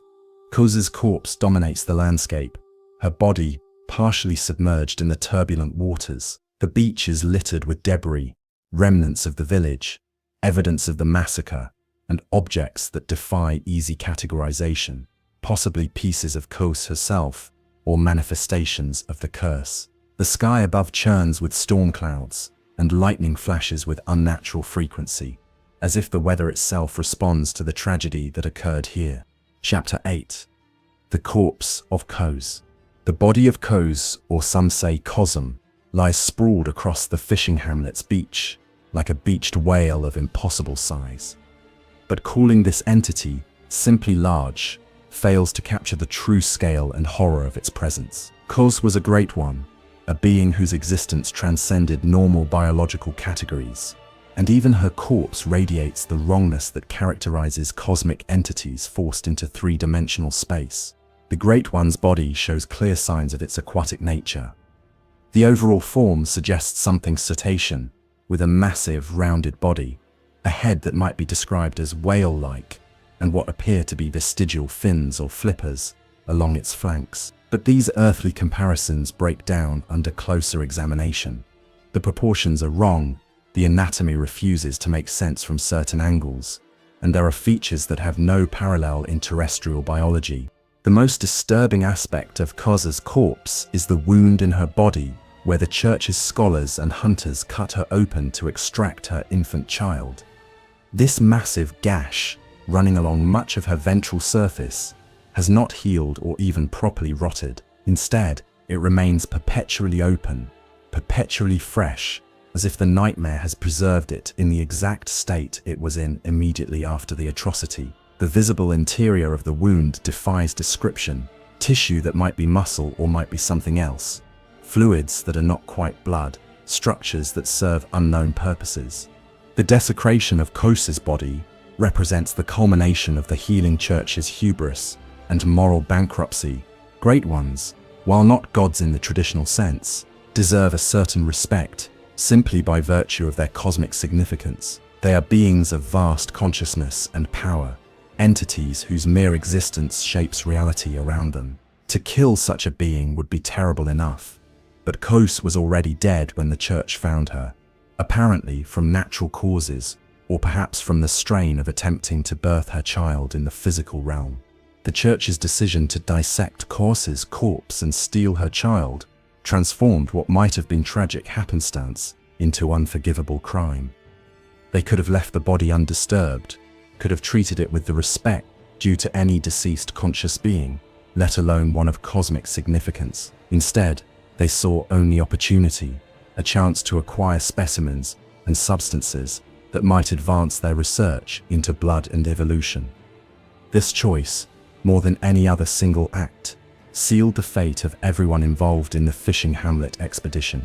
The properties of Kos's body, even in death, demonstrate the fundamental differences between great ones and terrestrial life. The corpse does not decay in any normal sense. Portions of it seem to shift and change, not from decomposition but from some process unique to cosmic beings. The substance of her body maintains a consistency that is neither solid nor liquid, but something else, something that normal physical laws do not adequately describe. The parasites that infest Kos's corpse represent another category of nightmare horror. These creatures, if they can be called creatures, burrow through her decaying tissue and occasionally emerge to attack hunters who approach too closely. Whether they are actual parasites that fed on Kos in life or death, or manifestations of the curse taking physical form, or something else entirely remains unclear. What is certain is that they defend the corpse with aggressive determination, as if even now Kos deserves protection from further desecration. The beach surrounding Kos's body holds additional significance beyond simply being where she came to rest. This was likely a sacred place to the fishing hamlet's inhabitants, long before the Great One's death. The villagers maintained a relationship with Kos that stretched back generations, a connection built on mutual respect and benefit. Kos provided protection, guidance, and perhaps even the blood that gave the villagers their gradual transformation. In return, the villagers venerated her, created shrines in her honor, and maintained traditions of respect toward the ocean and its mysteries. The presence of the lighthouse, visible from the beach, provides additional context for the hamlet's relationship with Kos. This structure, built with care and maintained with devotion, likely served both practical and spiritual purposes. Practically, it guided fishing vessels safely to shore through treacherous waters and frequent storms. Spiritually, it may have served as a beacon to Kos herself, a signal of humanity's presence and a symbol of the covenant between the villagers and their oceanic patron. The lighthouse's current state in the nightmare reflects the corruption of everything the hamlet once represented. The light still functions, but its beam cuts through the darkness with a quality that seems almost malevolent rather than welcoming. The structure's interior, accessible to hunters willing to make the climb, reveals evidence of the massacre's extent. Even those who fled to the lighthouse seeking its symbolic protection were not spared. Within the lighthouse's highest chamber, hunters discover additional layers to the hamlet's story. Notes and items suggest that at least one villager understood what was coming, recognized the church's expedition for what it truly was, and attempted to document the truth before death became inevitable. This unnamed individual's account provides crucial details about the massacre's execution, the church hunter's systematic approach, and the deliberate desecration of Kos's corpse that followed the killing. The view from the lighthouse's apex provides perspective on the full scope of the hamlet and the curse that consumed it. The village, small and vulnerable, clings to rocky shores that offer limited protection from the sea's fury. The landscape shows clear signs of the massacre, areas where structures were deliberately destroyed, places where bodies were collected for transport back to the church's facilities. And dominating everything, Kos's corpse lies on the beach, massive and terrible, and sad beyond measure. The emotional weight of confronting Kos's corpse affects different hunters in different ways. Some report feeling overwhelming grief, as if the Great One's sorrow at her child's theft has imprinted on the nightmare itself, radiating from her body in waves that affect all who approach. Others experience rage, either their own fury at the church's crimes, or Kos's anger channeled through the curse. Still others report a strange mixture of emotions that defies simple categorization, as if they are experiencing feelings too cosmic and vast to fit comfortably in human consciousness. The question of whether Kos retains any consciousness in death, whether the curse is an active expression of her will or simply an automatic consequence of the trauma inflicted on a Great One, remains unresolved. The nightmare's existence and the specific forms it takes suggest some degree of intentionality, some conscious shaping of the curse to create maximum suffering for those responsible for the hamlet's destruction. Yet the curse also seems mechanical in some ways, operating according to rules that suggest automatic processes rather than active direction. The connection between Kos and other Great Ones in Bloodborne's cosmology raises additional questions. Did Kos exist in isolation, or was she part of some larger cosmic society? Did other Great Ones know of her death and the desecration of her corpse? If so, do they approve of the curse she created, or do they see it as excessive, or do they simply not care? The game provides no definitive answers, leaving players to speculate about the broader cosmic context in which the fishing hamlet tragedy occurred. The fishing hamlet massacre also illuminates the fundamental incompatibility between human and cosmic consciousness. The church's scholars approached Kos as a resource, something to be studied and exploited. They failed or refused to recognize her as a conscious being, with rights and dignity. This failure of recognition, this inability to acknowledge consciousness in forms radically different from human, represents one of humanity's fundamental limitations in Bloodborne's universe. Until humans can recognize and respect non-human consciousness, they remain forever at risk of committing atrocities in the name of progress. The presence of shells and other oceanic detritus scattered around Kos's corpse tells smaller stories within the larger narrative. These objects, many of them crushed or broken, likely belong to the hamlet's villagers, tokens of their connection to the sea and their relationship with Kos. Their destruction, whether intentional or simply collateral damage from the massacre, represents the obliteration of an entire culture, a way of life built over generations and erased in a single night of violence. The curse emanating from Kossa's corpse creates visible distortions in the nightmare's fabric. The air around her body shimmers with energy that might be heat distortion or might be dimensional instability. Shadows move in ways that defy the light sources that should create them. Sounds echo wrong, arriving before they should or lingering long after their sources have ceased.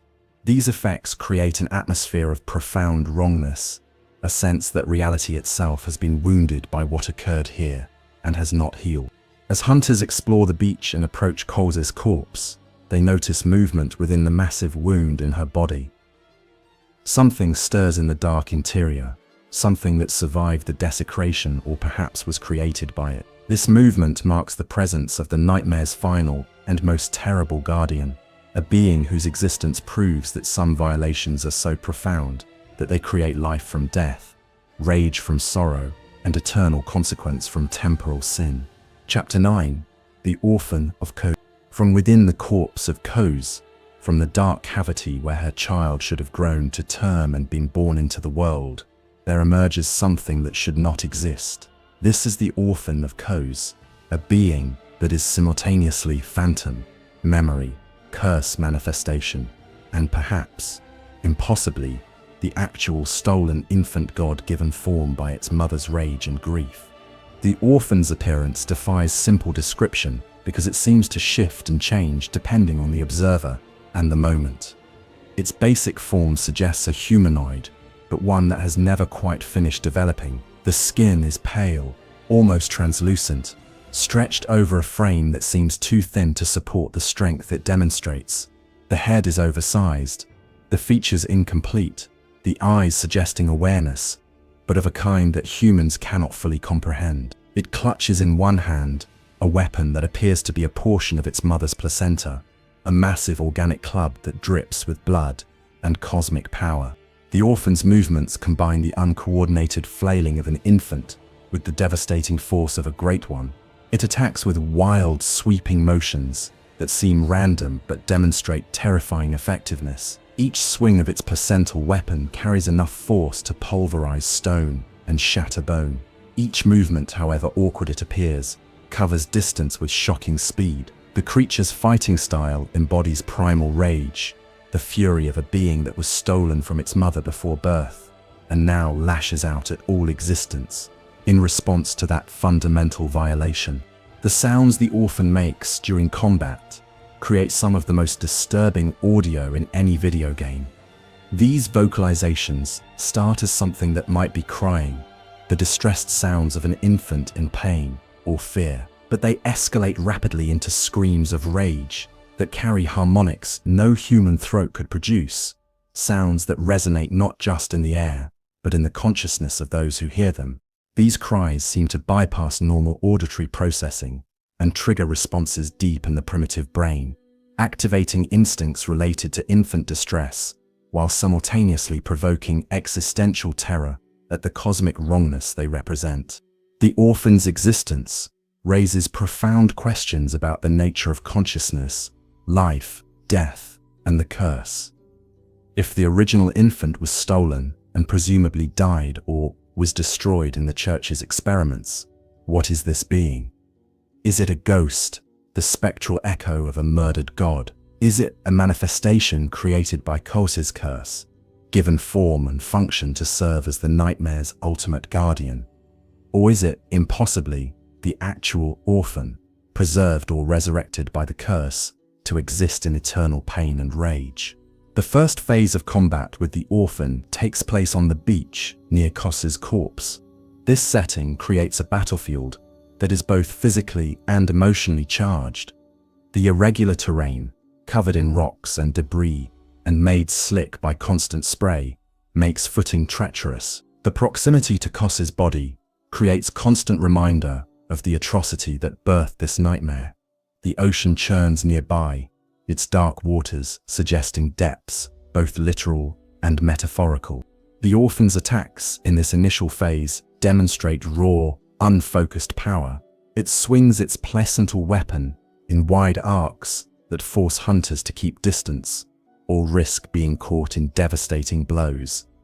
It leaps forward with shocking speed, closing gaps that seem safe. It slams the weapon into the ground, creating shockwaves that stagger anyone nearby. Each attack channels not just physical force, but cosmic energy, creating lingering aftereffects that continue to damage even after the initial strike has passed. As the battle progresses and the orphan sustains damage, something shifts in its behavior. The initial wild aggression becomes more focused, more purposeful. The creature seems to learn from the combat, adapting its strategy to counter hunter tactics. This evolution suggests that despite its appearance and behavior, the orphan possesses intelligence, consciousness that can analyze and respond to threats in sophisticated ways. The transition to the orphan's second phase marks one of the most spectacular and terrifying moments in Bloodborne. The creature throws back its head and releases a scream of such intensity that it seems to tear reality itself. Lightning crashes from the sky, not random, but targeted, called by the orphan's will. The ocean's waters begin to behave impossibly, defying gravity to rise in massive sheets that respond to the orphan's movements. The boundary between physical and cosmic, between natural and supernatural, dissolves completely. In this ascended state, the orphan gains access to abilities that reveal its true nature as a great one, albeit an incomplete and traumatized one. It can manifest its consciousness at range, creating phantom projections that attack from multiple directions simultaneously. It can manipulate the ocean itself, calling forth waves and waterspouts that serve as weapons. It can channel cosmic energy into devastating beam attacks that sweep across the battlefield. The awkward infant is gone, replaced by a being of terrible power, operating at the height of its capabilities. The emotional resonance of the orphan fight extends beyond its mechanical challenge to touch on themes of trauma, violation, and the consequences of sin. Every attack the orphan launches carries the weight of its fundamental wrong, the theft of its life before it could properly begin, the murder of its mother, the desecration of her corpse. The creature's rage is not some abstract evil, but the direct and proportionate response to unforgivable crimes. In a very real sense, everything the orphan does is justified. Is the cosmos itself demanding payment for debts incurred through atrocity? The fight's difficulty serves multiple purposes. Mechanically, it provides appropriate challenge for players who have journeyed through the entire DLC. Narratively, it emphasizes the magnitude of what the church did and the price that must be paid for those actions. The orphan is not merely an obstacle, but a judgment, a test, to determine whether hunters possess the skill and determination to confront the full consequences of their predecessors' crimes. The orphan's ability to call lightning from the sky creates moments of spectacular beauty and terror. These strikes illuminate the entire beach in harsh white light, creating stark shadows and briefly revealing details normally hidden by the nightmare's perpetual gloom. The thunder that accompanies each strike seems to carry meaning beyond simple sound, as if the cosmos itself is speaking in a language of pure force. Hunters must remain constantly aware of the sky, watching for signs of incoming strikes, while simultaneously managing the orphan's direct attacks. The manipulation of water that occurs during the orphan's second phase defies all natural law. The ocean responds to the creature's will, its waves forming impossible shapes and moving in directions that gravity should prevent. Massive columns of water rise from the beach's edge to serve as barriers or weapons. Torrents of seawater erupt from apparently solid ground. This supernatural command over elemental forces demonstrates the orphan's cosmic nature and the futility of approaching it as merely a powerful creature rather than a wounded god. The psychological toll of fighting the orphan can be as significant as the physical challenge. The constant barrage of attacks requires unwavering focus and split-second decision-making. The emotional weight of the encounter, the understanding that this creature's suffering is a direct result of human cruelty, creates moral ambiguity that complicates the combat experience. Some hunters report feeling like monsters themselves, forced to further traumatize an already violated being in order to progress. Others embrace the role of cosmic cleanser, accepting that the orphan must be defeated to break the curse and free all those trapped in the nightmare. The orphan's movements throughout the battle carry traces of behaviors associated with human infants. It curls up defensively when overwhelmed, suggesting the fetal position. It lashes out with the uncontrolled desperation of a baby unable to communicate needs or fears except through crying. It clings to its placental weapon, as an infant might cling to a security object. These subtle behavioral cues create jarring contrast with its obvious power and danger, reminding players that regardless of its abilities, this is fundamentally a child that was stolen and traumatized. The question of whether the orphan can be redeemed or saved, whether combat is truly the only option, remains deliberately ambiguous. The game provides no option for peaceful resolution, no way to communicate with the orphan, or attempt to soothe its rage. Yet the absence of these options may reflect limitations of gameplay mechanics rather than true inevitability. The narrative implies that the curse cannot be broken without confronting its source, but whether that confrontation must involve violence, or might have involved some other approach in different circumstances, remains open to interpretation. The damage the orphan sustains during combat shows the resilience and fragility of cosmic beings simultaneously. Individual attacks that would kill humans or even beasts leave only minor marks on its form, suggesting durability far beyond biological norms. Yet the accumulation of damage affects it in ways that seem deeper than purely physical, as if each wound represents not just harm to its body, but to its essential being. The creature bleeds not just blood, but something that might be cosmic consciousness made liquid, substance that evaporates or dissipates, rather than simply pooling on the ground. As the battle approaches its conclusion, as the orphan's movements become more desperate and its attacks more frenzied, the tragedy of its existence becomes overwhelming. This being, which should have been born to a living mother and raised in whatever cosmic realm great ones call home, was instead stolen, violated, killed, or transformed, and bound to serve as the nightmare's final guardian. Its defeat becomes necessary not to destroy evil, but to end suffering, to release a consciousness trapped in eternal pain and rage. The moment of the orphan's final defeat carries profound emotional weight. The creature's body collapses, its form beginning to dissipate as the curse releases it. Its final sounds, whether they are cries of pain, relief, or something else entirely, resonate across the nightmare. The perpetual storm that accompanied its second phase begins to fade. The turbulent ocean gradually calms. The nightmare itself seems to pause, as if acknowledging that something fundamental has changed. In the aftermath of the orphan's defeat, as hunters collect whatever items and echoes remain and prepare to continue or conclude their journey, a profound silence settles over the beach. The constant screaming has ended.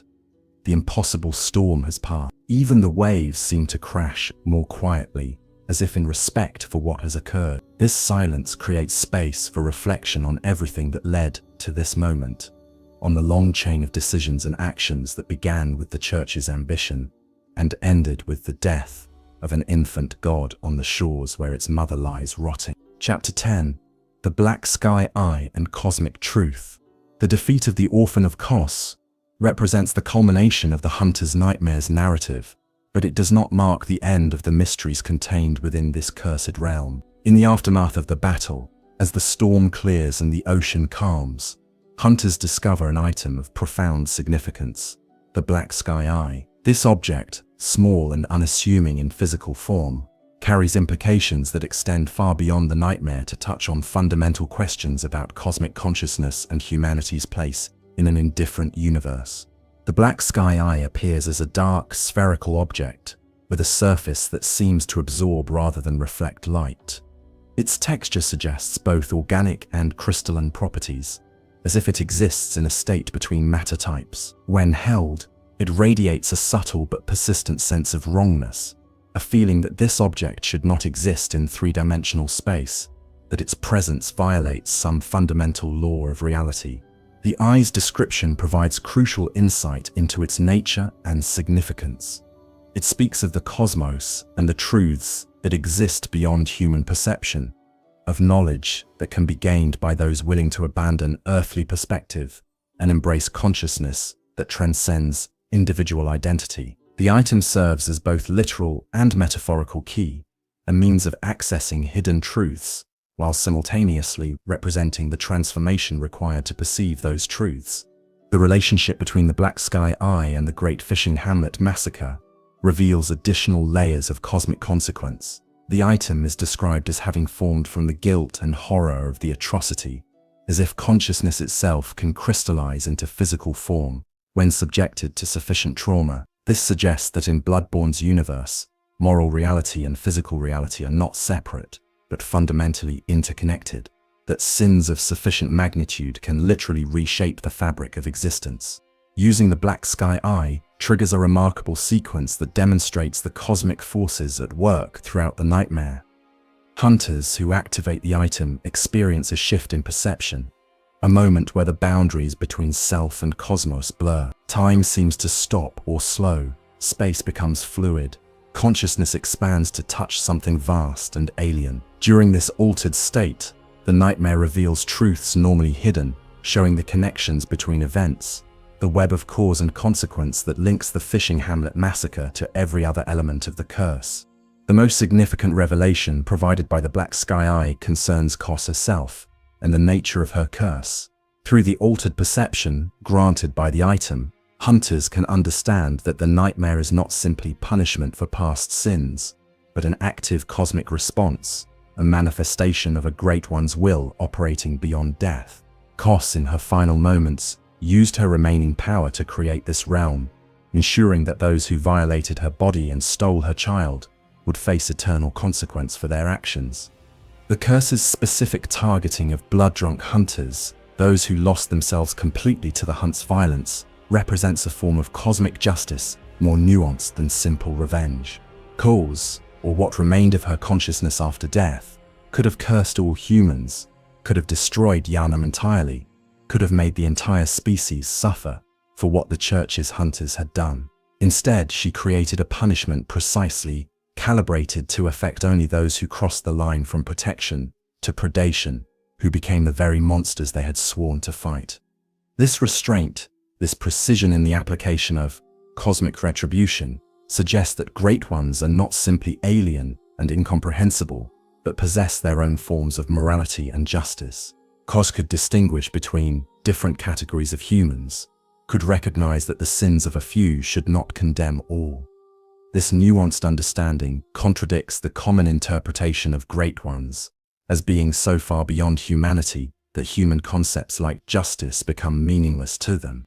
The Black Sky Eye also provides insight into the nature of the nightmare's inhabitants and their relationship to historical reality.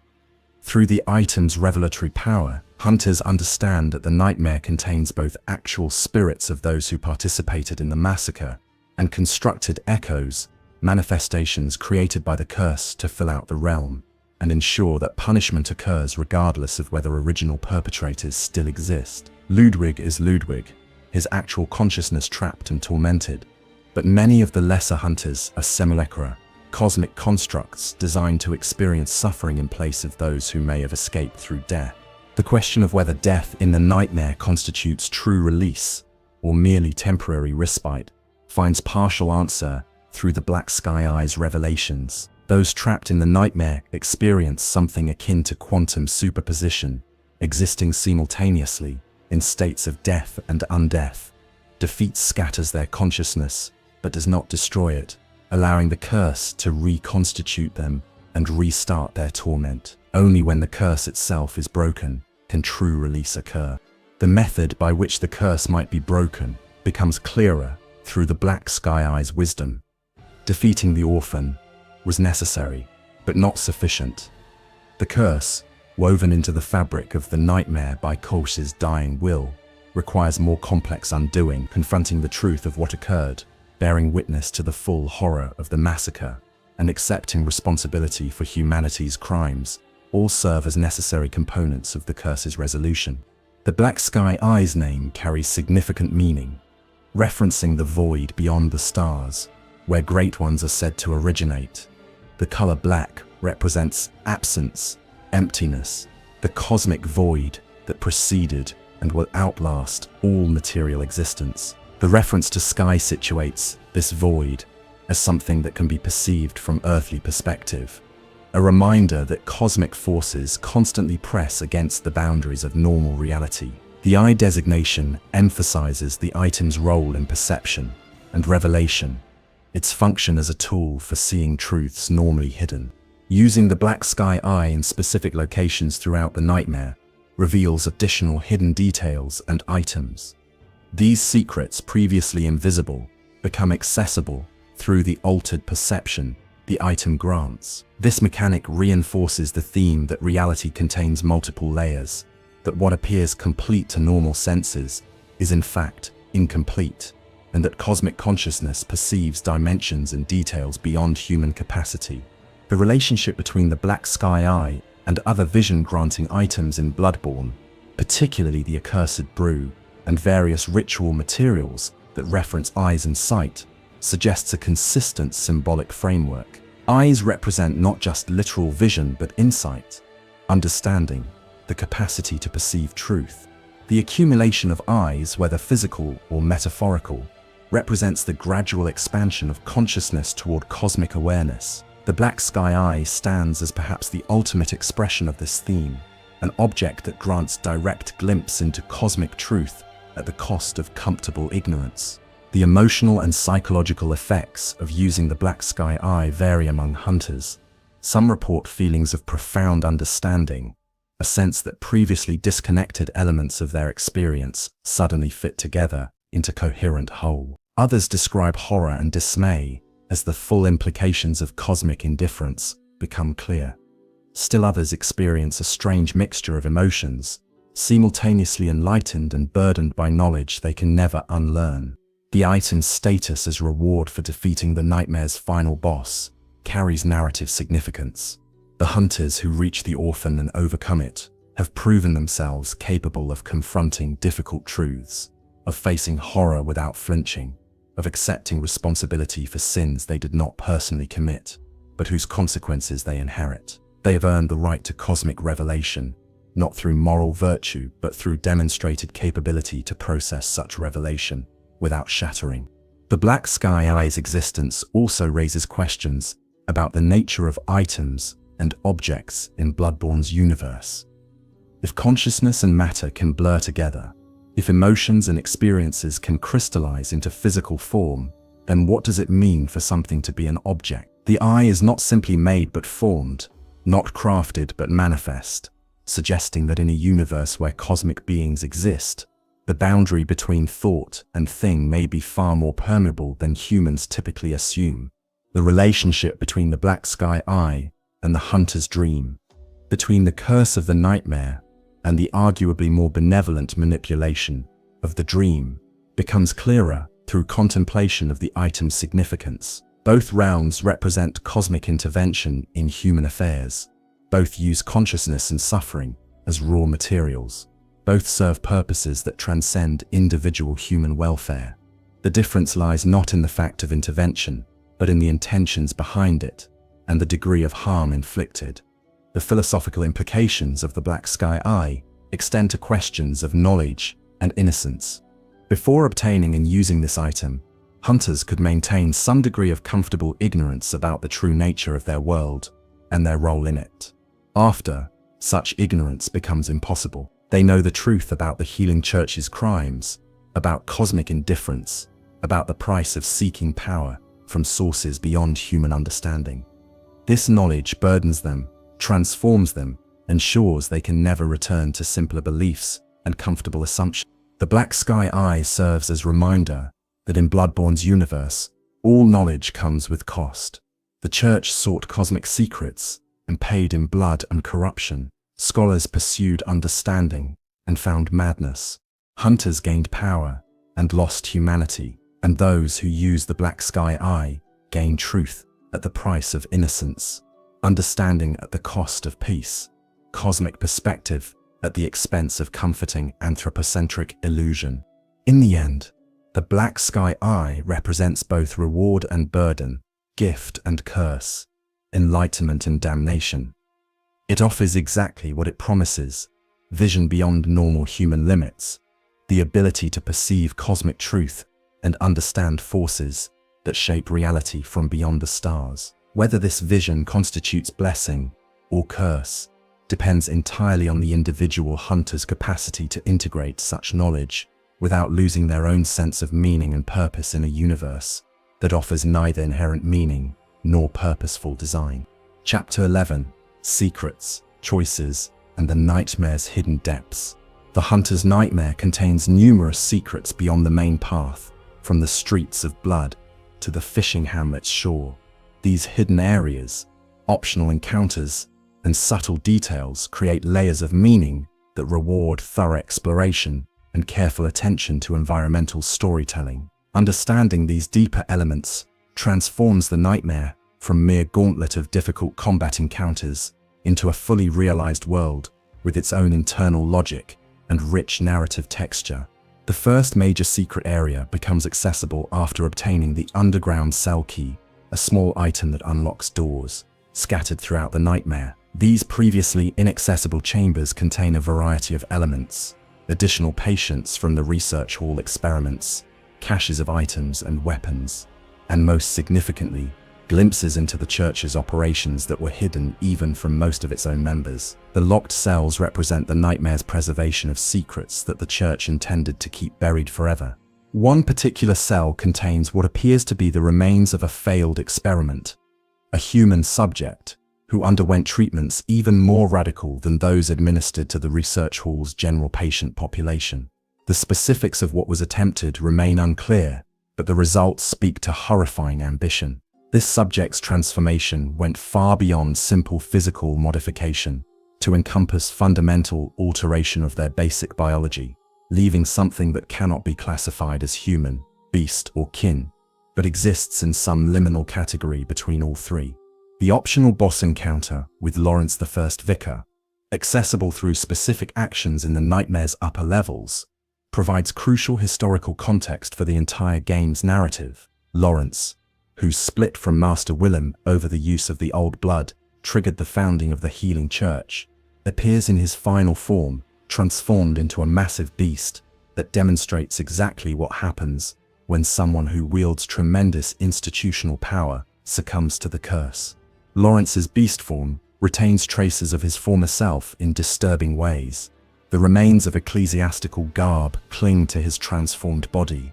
His attacks show tactical intelligence beyond typical beast behavior. Most significantly, his manner of movement and combat suggests that somewhere beneath the beast's exterior, fragments of human consciousness persist, trapped and aware, but unable to prevent or control the monster's actions. Fighting Lawrence becomes less about defeating a boss and more about administering mercy to someone whose suffering has extended far beyond any conceivable limit.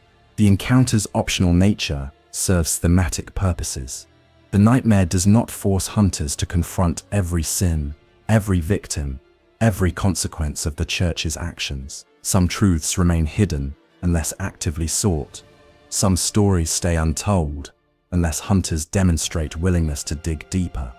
Lawrence represents one such optional truth, significant to the larger narrative, but not essential to completing the nightmare's primary journey. The various items and weapons scattered throughout the nightmare's hidden corners tell smaller stories within the larger narrative. Many belong to specific hunters or church members, their placement suggesting how those individuals met their ends or where they last stood before the curse took them. Others represent experimental weapons or tools that never saw widespread use, prototypes and dead ends in the church's constant pursuit of more effective means of dealing with beasts and cosmic threats. The Simon's Bowblade stands as particularly significant among these hidden weapons. This tool, wielded by Simon the Harrow during his investigation of the nightmare, combines elements of sword and bow in a design that reflects its creator's need for versatility. The weapon's existence and properties provide insight into Simon's character and methods, revealing a hunter who valued precision and preparation over raw power, who approached combat as a problem to be solved, rather than simply an opportunity for violence. The notes and messages scattered throughout the nightmare, both those left by NPC characters and those contributed by players in the original game, create a communal narrative layer. These fragmentary communications provide warnings, hints, and occasionally profound insights into the nightmare's nature and the proper approach to its challenges. The collaborative aspect of these messages transforms exploration from a solitary activity into a conversation with other hunters who have walked the same paths and confronted the same horrors. The architectural variations found in the nightmare's hidden areas reveal details about how the curse constructed this realm. Some spaces show clear correspondence to actual locations in waking Yarnan, suggesting that the nightmare was built through direct copying of physical reality. Other areas demonstrate creative reconstruction, spaces that never existed in the waking world, but feel like they should have. Logical extensions of existing locations. Still other sections appear completely original, manifestations of pure nightmare logic, with no grounding in physical architecture.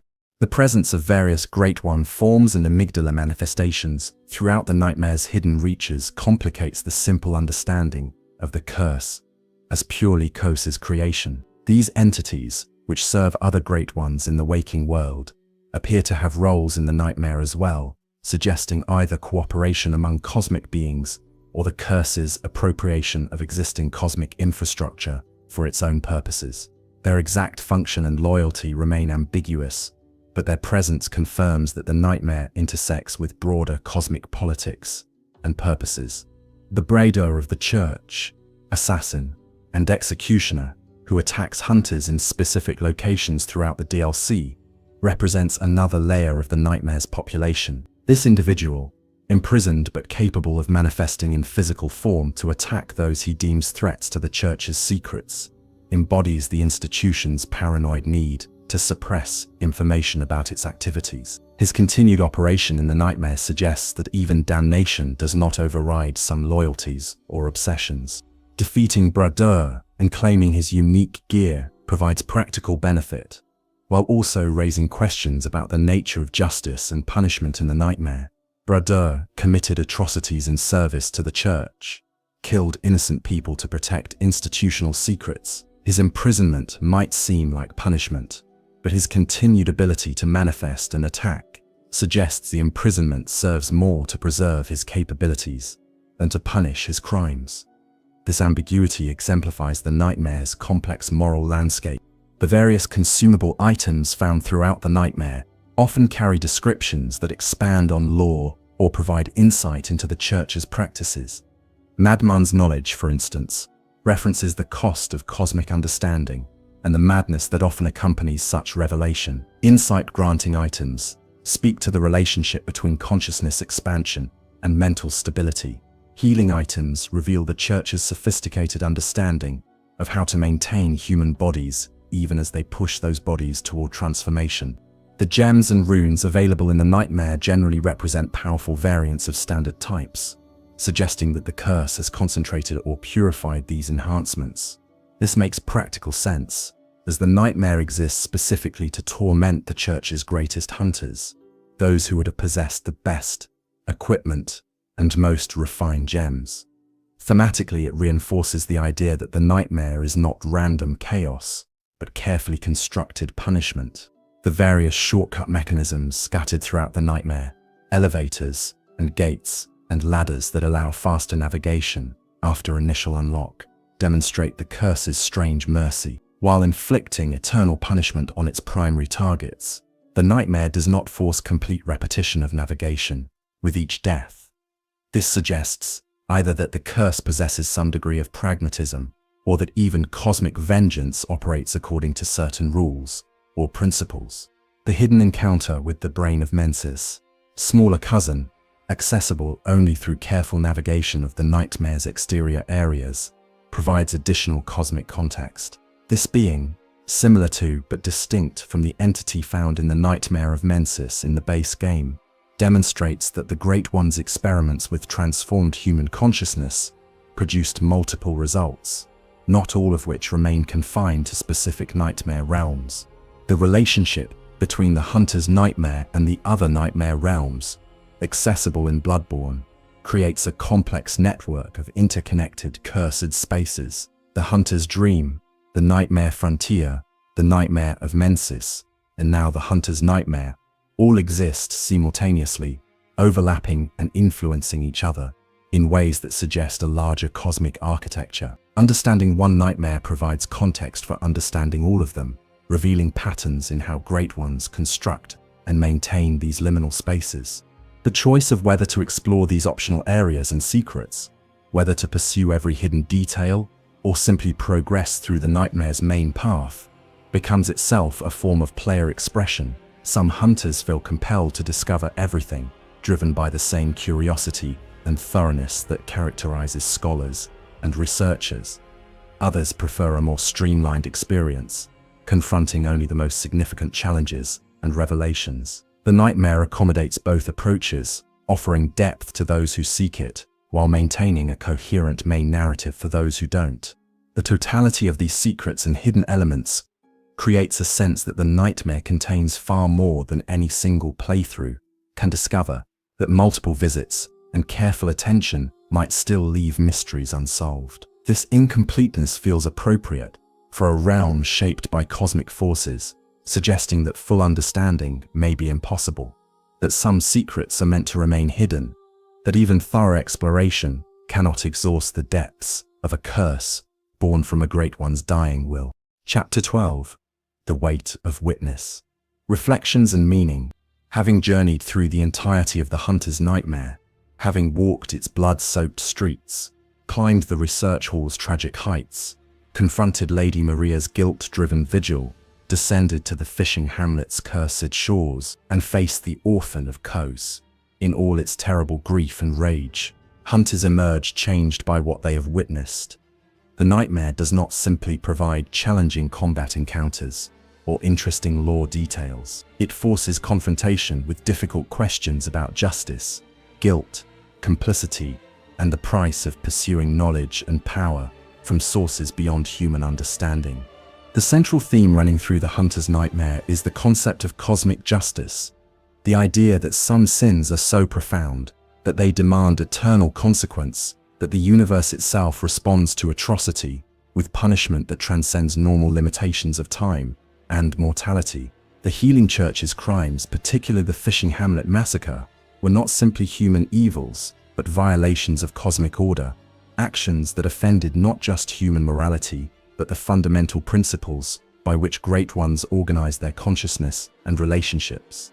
This cosmic justice operates according to principles that are simultaneously more and less fair than human justice.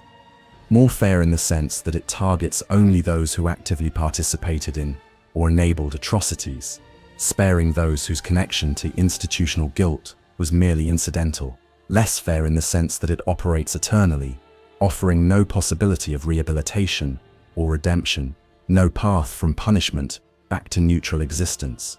The nightmare's treatment of different categories of sinners reveals nuanced understanding of guilt and complicity. Ludwig, who committed atrocities while genuinely believing he served righteous purposes, suffers differently than Maria, who acted with full awareness of what she was doing. The research hall patients, victims rather than perpetrators, occupy the nightmare, but experience different forms of torment than the hunters and church officials who experimented on them. Even within the category of damned hunters, the nightmare seems to distinguish degrees of corruption and assign appropriate punishments. The question of whether cosmic justice is truly just, whether eternal punishment can ever be proportionate to temporal sin, remains deliberately ambiguous. The game does not provide simple answers, does not tell players whether Kos's curse represents righteous vengeance or excessive retaliation. Instead, it presents the situation in full complexity and invites players to form their own judgments, to decide whether they believe the nightmare's inhabitants deserve their suffering, or whether even the worst human crimes do not justify endless torment. The relationship between the nightmare's revelations and the player character's role creates additional moral complexity. Players inhabit hunters who travel to the nightmare, confront its inhabitants, and ultimately defeat the orphan of Kos to break or at least weaken the curse. But what gives any hunter the right to interfere with cosmic justice? By what authority do they presume to judge whether the curse should continue or end? The game does not condemn players for progressing through the DLC, but neither does it frame the journey as purely heroic. The player character operates in a moral grey area, potentially doing right things for wrong reasons, or wrong things that nevertheless produce positive outcomes. The tragedy of Ludwig's story extends beyond his personal corruption to encompass the broader failure of idealism in the face of institutional evil. Ludwig believed, sincerely and completely, that he was serving righteousness, that his actions protected humanity and advanced cosmic good. This belief allowed the healing church to use him to direct his exceptional capabilities toward purposes that betrayed his values. His story warns against placing faith in institutions without constant vigilance about whether those institutions maintain fidelity to their stated purposes. Lady Maria's tragedy takes a different form, shaped by awareness rather than ignorance. She knew what she was doing at the fishing hamlet, understood that it was wrong, did it anyway because she had committed to the mission, and perhaps believed she had no choice. Her suffering stems not from corruption or madness, but from consciousness, from the unbearable weight of knowing exactly what she did and being unable to undo or justify it. Her story warns that there are some actions from which no return is possible, some lines that once crossed leave permanent scars on consciousness. The research hall's horrors speak to the danger of divorcing scientific curiosity from ethical constraints. The church's scholars approached human subjects as experimental materials, as means to knowledge rather than ends in themselves deserving of dignity and respect. This fundamental failure of ethics produced suffering on a massive scale, while failing to generate the understanding and advancement the scholars sought. The research hall warns that knowledge gained through atrocity is tainted knowledge, that the method of acquisition compromises the value of what is acquired. The Fishing Hamlet massacre represents the culmination of every failure and sin that characterizes the healing church's trajectory. It began with arguably noble intentions, the desire to heal suffering through use of the old blood, but ambition and hubris gradually corrupted these intentions, transforming the church from healing institution into engine of exploitation and suffering. The hamlet's destruction was not an aberration, but the logical endpoint of a path the church began walking from its very founding.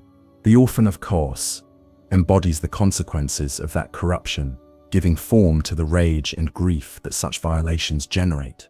Fighting the orphan forces hunters to confront the reality that actions have consequences, that sins committed for institutional purposes still demand payment, that the cosmos keeps accounts and eventually calls debts due. The orphan is simultaneously victim and judge, sufferer and avenger, a being whose very existence proves that some wrongs are too great to be forgotten or forgiven. The nightmare's ultimate message may be that seeking power from cosmic sources inevitably leads to corruption and catastrophe. Every character who pursued evolution, who attempted to access knowledge or capabilities beyond normal human limits, suffered for that ambition. Master Willem's scholars went mad. Lawrence transformed into a beast. Ludwig fell to corruption. The research hall patients became twisted parodies of human beings. The pattern repeats so consistently that it suggests not that some attempts at cosmic contact are safe, but that all such attempts are fundamentally doomed. Yet the game does not simply condemn all ambition or all pursuit of knowledge. The player character, after all, succeeds where these others failed. They traverse the nightmare, uncover its secrets, defeat its guardians, and emerge with understanding intact. This suggests that the critical variable is not ambition itself, but the manner in which it is pursued, the balance between curiosity and ethics, between desire for power and respect for the dignity of others.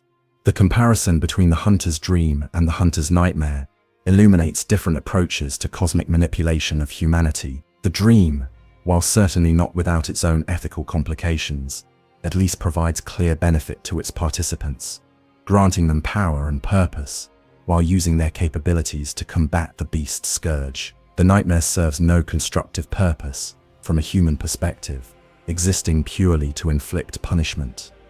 Both realms demonstrate that humans are toys or tools to cosmic beings.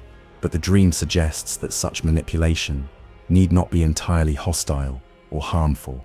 The question of what happens after the orphan's defeat, whether the curse truly breaks or merely weakens, whether the damned hunters achieve release or simply continue suffering in slightly different forms, remains open to interpretation. The game shows the immediate aftermath, the calming of the storm, the silence that descends, but it does not explicitly state that the nightmare ceases to exist or that its inhabitants are freed.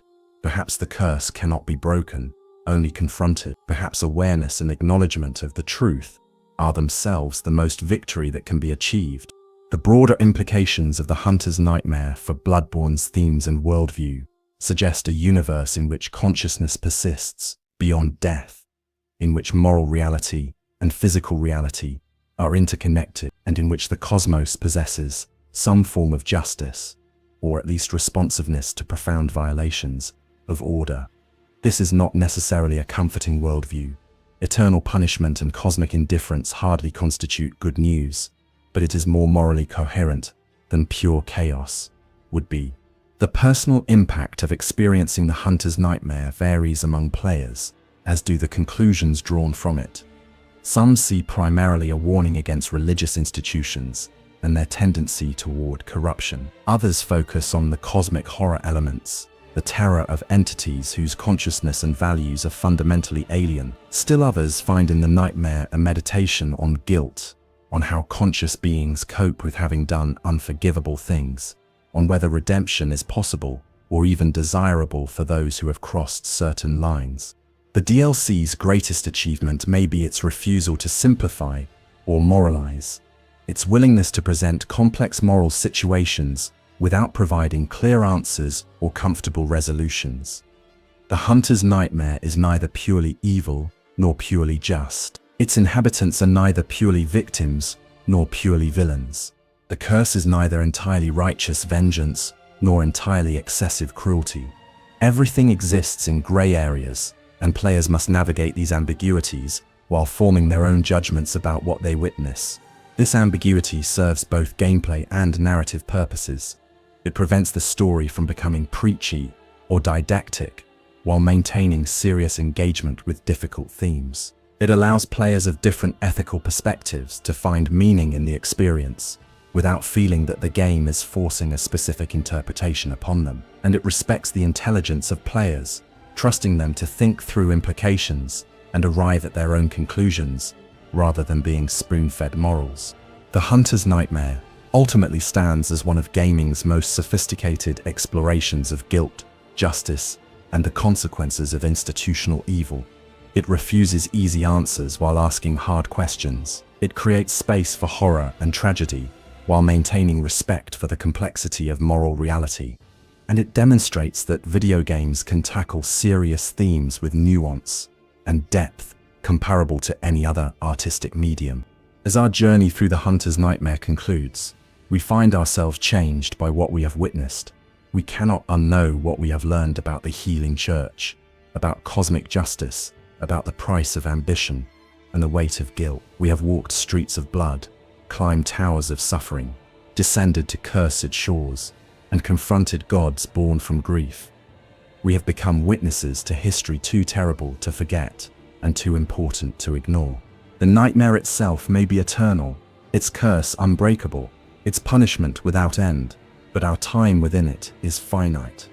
We can emerge, can return to the waking world or the hunter's dream, can carry forward the knowledge we have gained and the questions we cannot answer. We can choose what meaning to make of what we have seen, what lessons to draw, what changes to make in our own understanding and behavior in light of cosmic truth revealed. Perhaps that is the greatest gift the hunter's nightmare offers. Not easy answers or comfortable certainties, but the opportunity to confront difficult truths and emerge with understanding, however incomplete, of forces and consequences that operate beyond normal human perception. We are better for having made this journey, not because it was pleasant or easy, but because it was true, because it showed us reality without comforting illusions, because it demanded that we think and feel and judge, rather than simply observe and forget. The hunt continues, as it always does in Yharnam. But we hunt now with knowledge purchased at great price, with awareness of how badly things can go wrong when noble purposes become corrupted, with understanding that actions have consequences that echo across dimensions and through time. May we hunt better than those who came before. May we avoid the traps that snared Ludwig and Maria. May we seek knowledge and power without losing our humanity in the process. And may we never forget the fishing hamlet, the research hall, the orphan of Kars. May we never forget that somewhere, in a nightmare that may be eternal, the damned continue to suffer for sins both theirs and ours. May we carry that weight, as it deserves to be carried, seriously and soberly, a reminder that choices matter, that morality is real, and that the cosmos, indifferent though it may seem, sometimes demands that debts be paid. Good night, hunters. May the good blood guide your way, and may you find mercy where Ludwig and Maria found only damnation. The nightmare is eternal, but our time within it has ended. Until we meet again, in dream or nightmare or waking world, farewell.